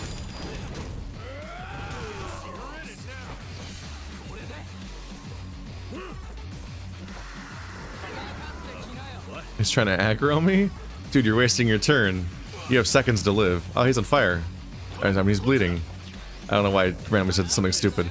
The eloquent Yakuza. Oh, he summoned the level 18 guy. Rude. I can pyro belch both of them right now, I think. They're next to each other. Yeah, AoE.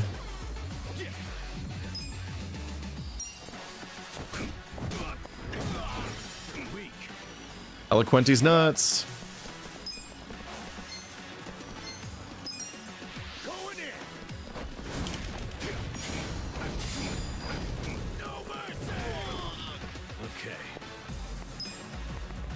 Alright, this.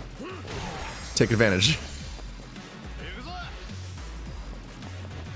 I recover MP for getting those attacks in? What? What do you do?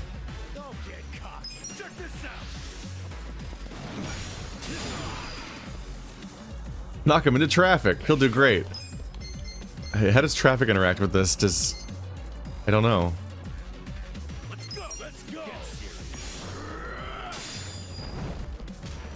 If I run into a car, timing wise, does something go wrong? Oh, he's back here now somehow. He has a lot of health. I guess that's why they warned me not to fight anyone 5 levels higher than me. This guy's 8 levels higher than me, and he's thankfully not a boss, but he's flattening us. That guy was a danger.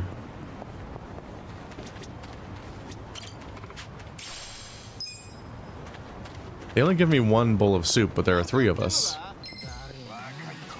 Oh, god damn it. You're in my way. And you're made of paper. Damn.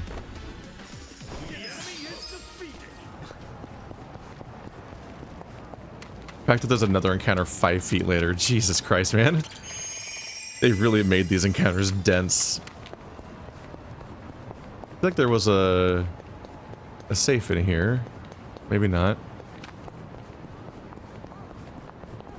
This is in fact not a safe space. Just want to go back and around the corner.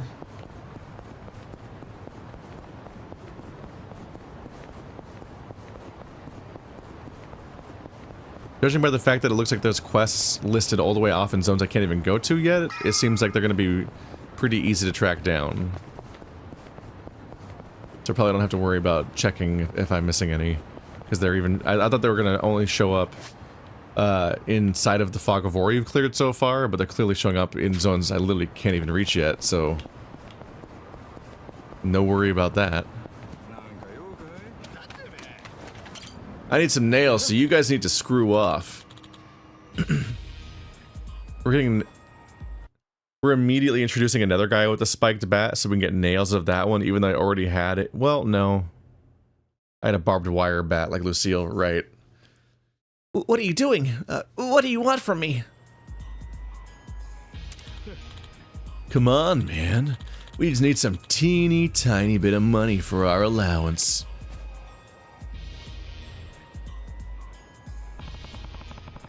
Yunaison asked me to get some nails. Those'll work. Is this your priority right now? The hell? What are you looking at, old man? You got something to say? No. Nah, I got nothing. Just thought I'd see if I could take some of those nails off your hands. Huh? The fuck you talking about? Come on, guys, let's kill this clown. This is weird this feels like weird characterization for this quest. Because Kasuga primarily wants to help people, and this guy's in danger in a much worse way than the guy we're trying to help in the first place. So you think he'd prioritize saving this guy's life, and then happen to get a thing that helps him. But he's weirdly dismissive of this guy's problem, and just wants the nails. Like he doesn't even acknowledge it, and that's weirder. God damn it. It really throws me off how late you have to press it. Even after I know.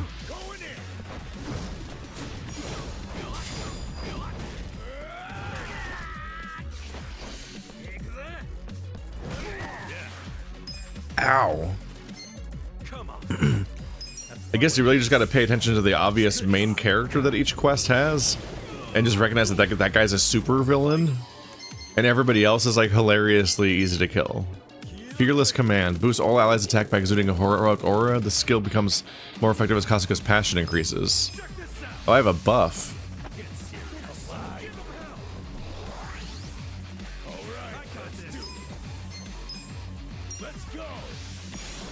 It's not gonna really cause some damage, probably. Resist. Ow.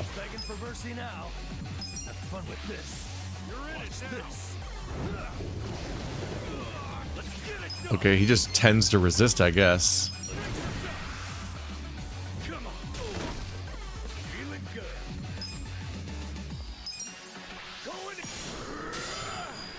Don't need to watch that very long cutscene every time that I do that attack. Damn, this quest is an experience grind. That guy was technically harder than the last one, though, and gave us less. Shit. Hey. So, want to try that again? No, thanks. We've had enough. We're sorry. And they're out. Thank you so much for saving me like that. How can I ever repay you? Don't worry about it. This is all I need.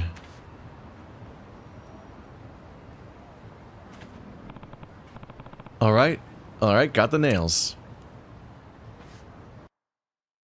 Yeah, the guy that's actually in danger was incidental. Okay, got wooden nails. Now to meet Jinai-san south of Sakura River Street. We're so helpful. So much violence was done in the name of this child's gift. Is there, I don't see a safe. Okay.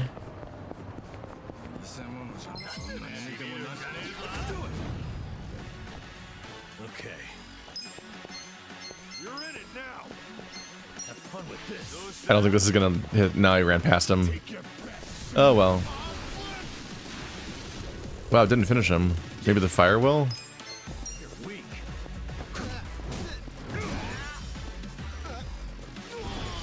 Yep.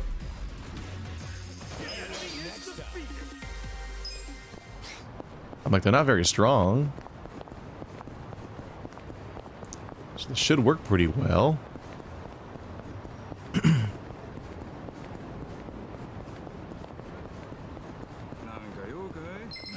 And yellow just directly in my way.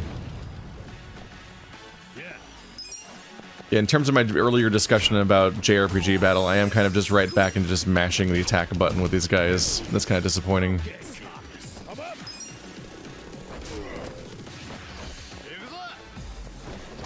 They've recreated why JRPG combat is not very interesting against random jackasses that aren't boss fights. Because there's not really anything to do here. While losing what made Yakuza interesting about those, which is that they were a great chance to just kind of like try to practice doing all your crazy heat actions, or even just contrive scenarios to pull off the ones that you've never really been able to pull off. Or just kind of have fun doing insane attacks with certain parts of the environment. It being contextual and having to work for it a bit made it more interesting than this situation. Oh god, stop. That was like a hiccup one. Where I'm just mashing attacks and I could perform certain skills, but I use those skills all the time, so it's not that interesting to do them again against a random guy. It's not that impressive. Even the big team attack, you don't have to earn it or spot the timing of the heat action or have your meter full. You just spend the MP. It's fine. That's just kind of a bummer. Hey. Here, the wooden nails you asked for. You're gonna have to pull the nails out, though. What do you mean, pull them out? Huh? You got wooden nails like that? Well, you said you didn't have any money, so... I see. So this is what it means to put thought into something. Huh? Oh, nothing. You just really thought outside the box is all. That's not what it means to put thought into something. It's no big deal. Anyway, let's build that bookshelf. This is not what people mean when they say you gotta put thought into your gifts for people.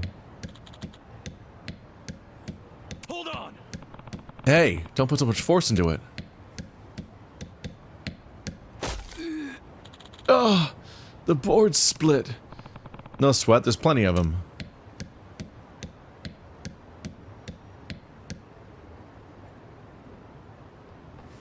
Startling this cat periodically while we save on the animation of not having to animate the bookshelf. We made the tiniest bookshelf. I guess it's a bookshelf. Yeah. It has bookends for the books. I guess that works. I think of bookshelves as like shelves that you stack. Well, the hard part's done. Now you gotta do is give it to him. I missed the line. You really think you'd be happy with a bookshelf made from an old bum like me? You might just throw it out in the end. Look, you come this far. Why get cold feet now? Worrying's not gonna change anything. Also, people throw out most gifts. Gifts are bad. There he is. People are terrible at giving gifts in general. This is a practical thing, and it's not obstructive, and it's neat. Shota-kun. What's wrong, mister? You okay? Who are you? Yeah. My name's Kasuga, but don't worry about me. The old man's got something to tell you. Huh? Me? I heard it was your birthday, so I built a bookshelf for you.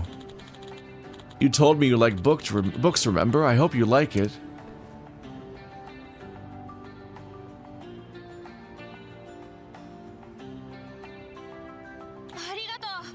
Thank you. You remembered that I like to read. This is incredible. I'll cherish it forever. Really? Well, if you're happy, then I'd say it's worth the effort.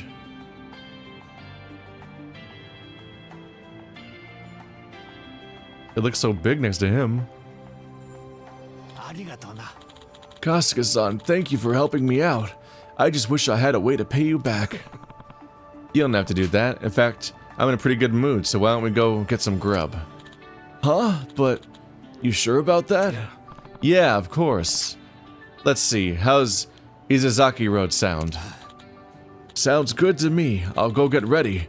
Why don't you go on ahead? Yeah, sure thing.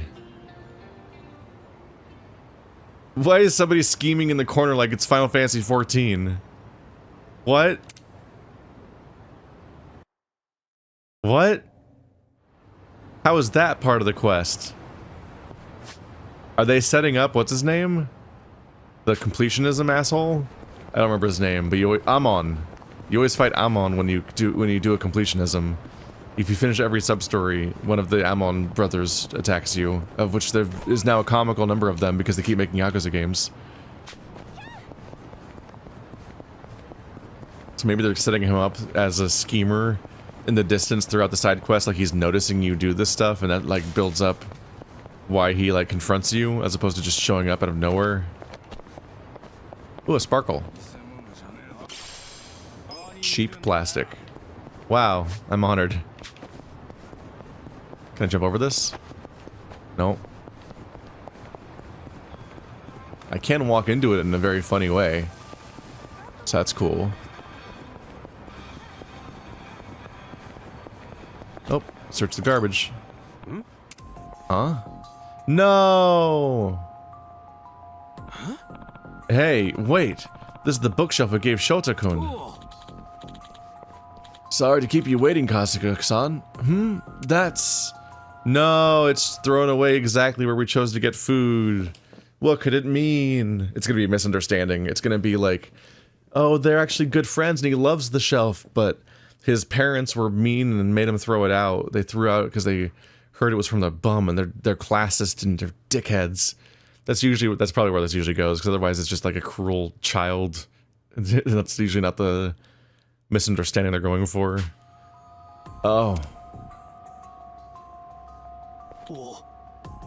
Ah.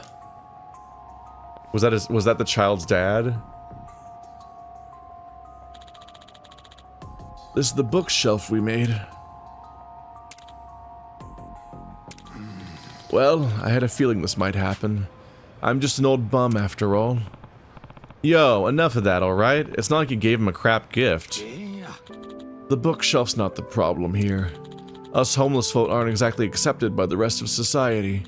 To them, we're just smelly, dirty good-for-nothings capable of lashing out or doing something crazy at a moment's notice. Hey, that's not... A bookshelf from someone like me belongs in the trash. Sorry, Kasuga-san. I think I lost my appetite. We'll eat together some other time. Ugh.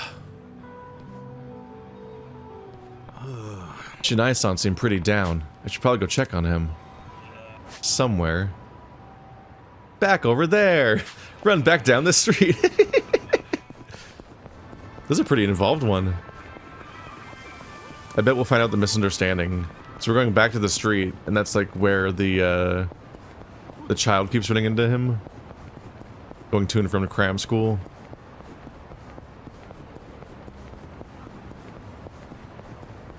Hop, hop, hop, hop, hop. Giving y'all some cardio, huh?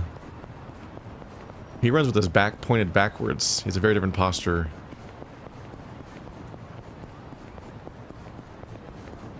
Everyone has a very different running animation, actually. Inai-san was pretty beat up about that bookshelf. Hope he's alright. Hey, there he is. I'm gonna do it. Hey, buddy, cheer up. I know it's hard and all. Oh, Kasuga-san. Mister! Shota-kun. Hey! You with the fro. Give me back my bookshelf. Huh? Give it back? Didn't you throw it away? Well, actually, it wasn't me. It was... Shota, what are you doing? I'm the evil father. Dad. What's gotten into you? running out of the house like that. To think you'd come all this way for this hunk of junk. It's not junk, it's my bookshelf. Sorry about that. That was just a little something I gave to Shota-kun. I knew it. I thought I saw Shota talking to some bum. Well, he's not gonna accept charity from some washed-up burnouts like you. Now, let's go, Shota. You and me are gonna have a serious talk when we get home. Okay. Wait. This is all my fault. Please don't blame Shota-kun. Can it? You have no right to tell me how to raise my kid. You stay away from my son, you hear me? Hey. Hey, give this guy a break. He just thought it'd be nice to. And who are you?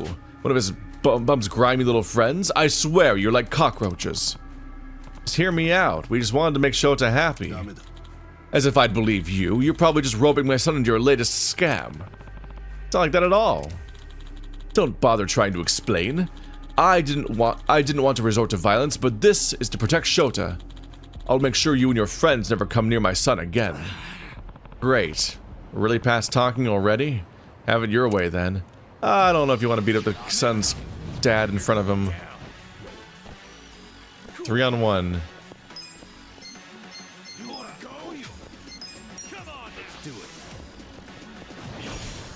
Oops.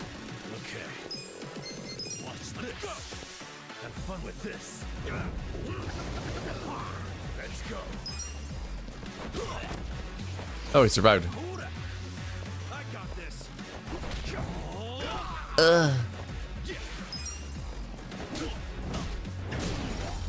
He had a lot of health.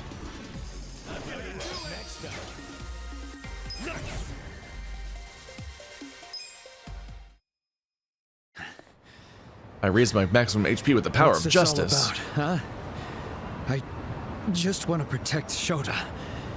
You mellowed out yet? That old man gave the kid that bookshelf because he knew it was his birthday. He was just trying to do something nice for him. His birthday? You didn't You know? mean you forgot your own kid's birthday? And you were trying to blame the old man? No, it's not that. Dad's been working really hard ever since Mom passed away. I can't blame him for forgetting. No. No matter the reason, a parent who forgets their child's birthday has failed at being a parent. Dad? Since the day we said goodbye to your mother, I've done everything I can to make sure I could provide for you. It was all for you. But maybe that was a mistake.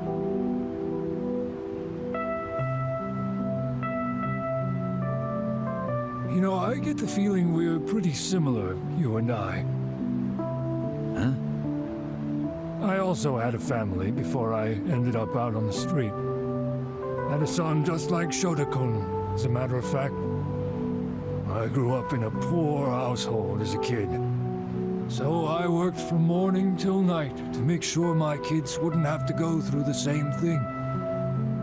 Never once thought of how it might affect them. In the end, my family gave up on me. And here I am. I'd lost sight of what was really important. Failure's a natural part of life. Some failures you can take back, and some you can't. And that's where we differ, you see. I'd say you still have a chance, don't you think? A chance?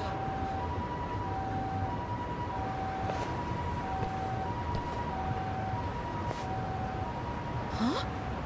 Dad, are you sure about that bookshelf? Well, what's wrong? If I'm buying your books, you're gonna need a bookshelf, right? Now that I look at it, it's not a bad bookshelf. Dad!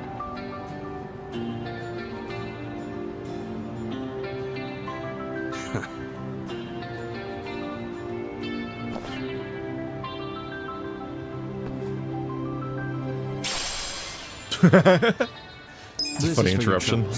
Please, take it. Sorry about earlier. I think I'll take that chance you mentioned. Pick out some good books for him, all right?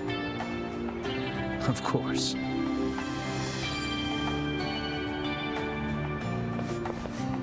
Thanks, you two. I'll treasure this bookshelf for the rest of my life. Ah, sounds good. Get along with your dad now. I will. See you later. I'm glad it all worked out. Yeah. You said nobody would be happy with a present from someone like you. But you're dead wrong. Your gift wasn't dirty or grimy. You made that bookshelf with love. That's the best kind of present anyone could ever ask for.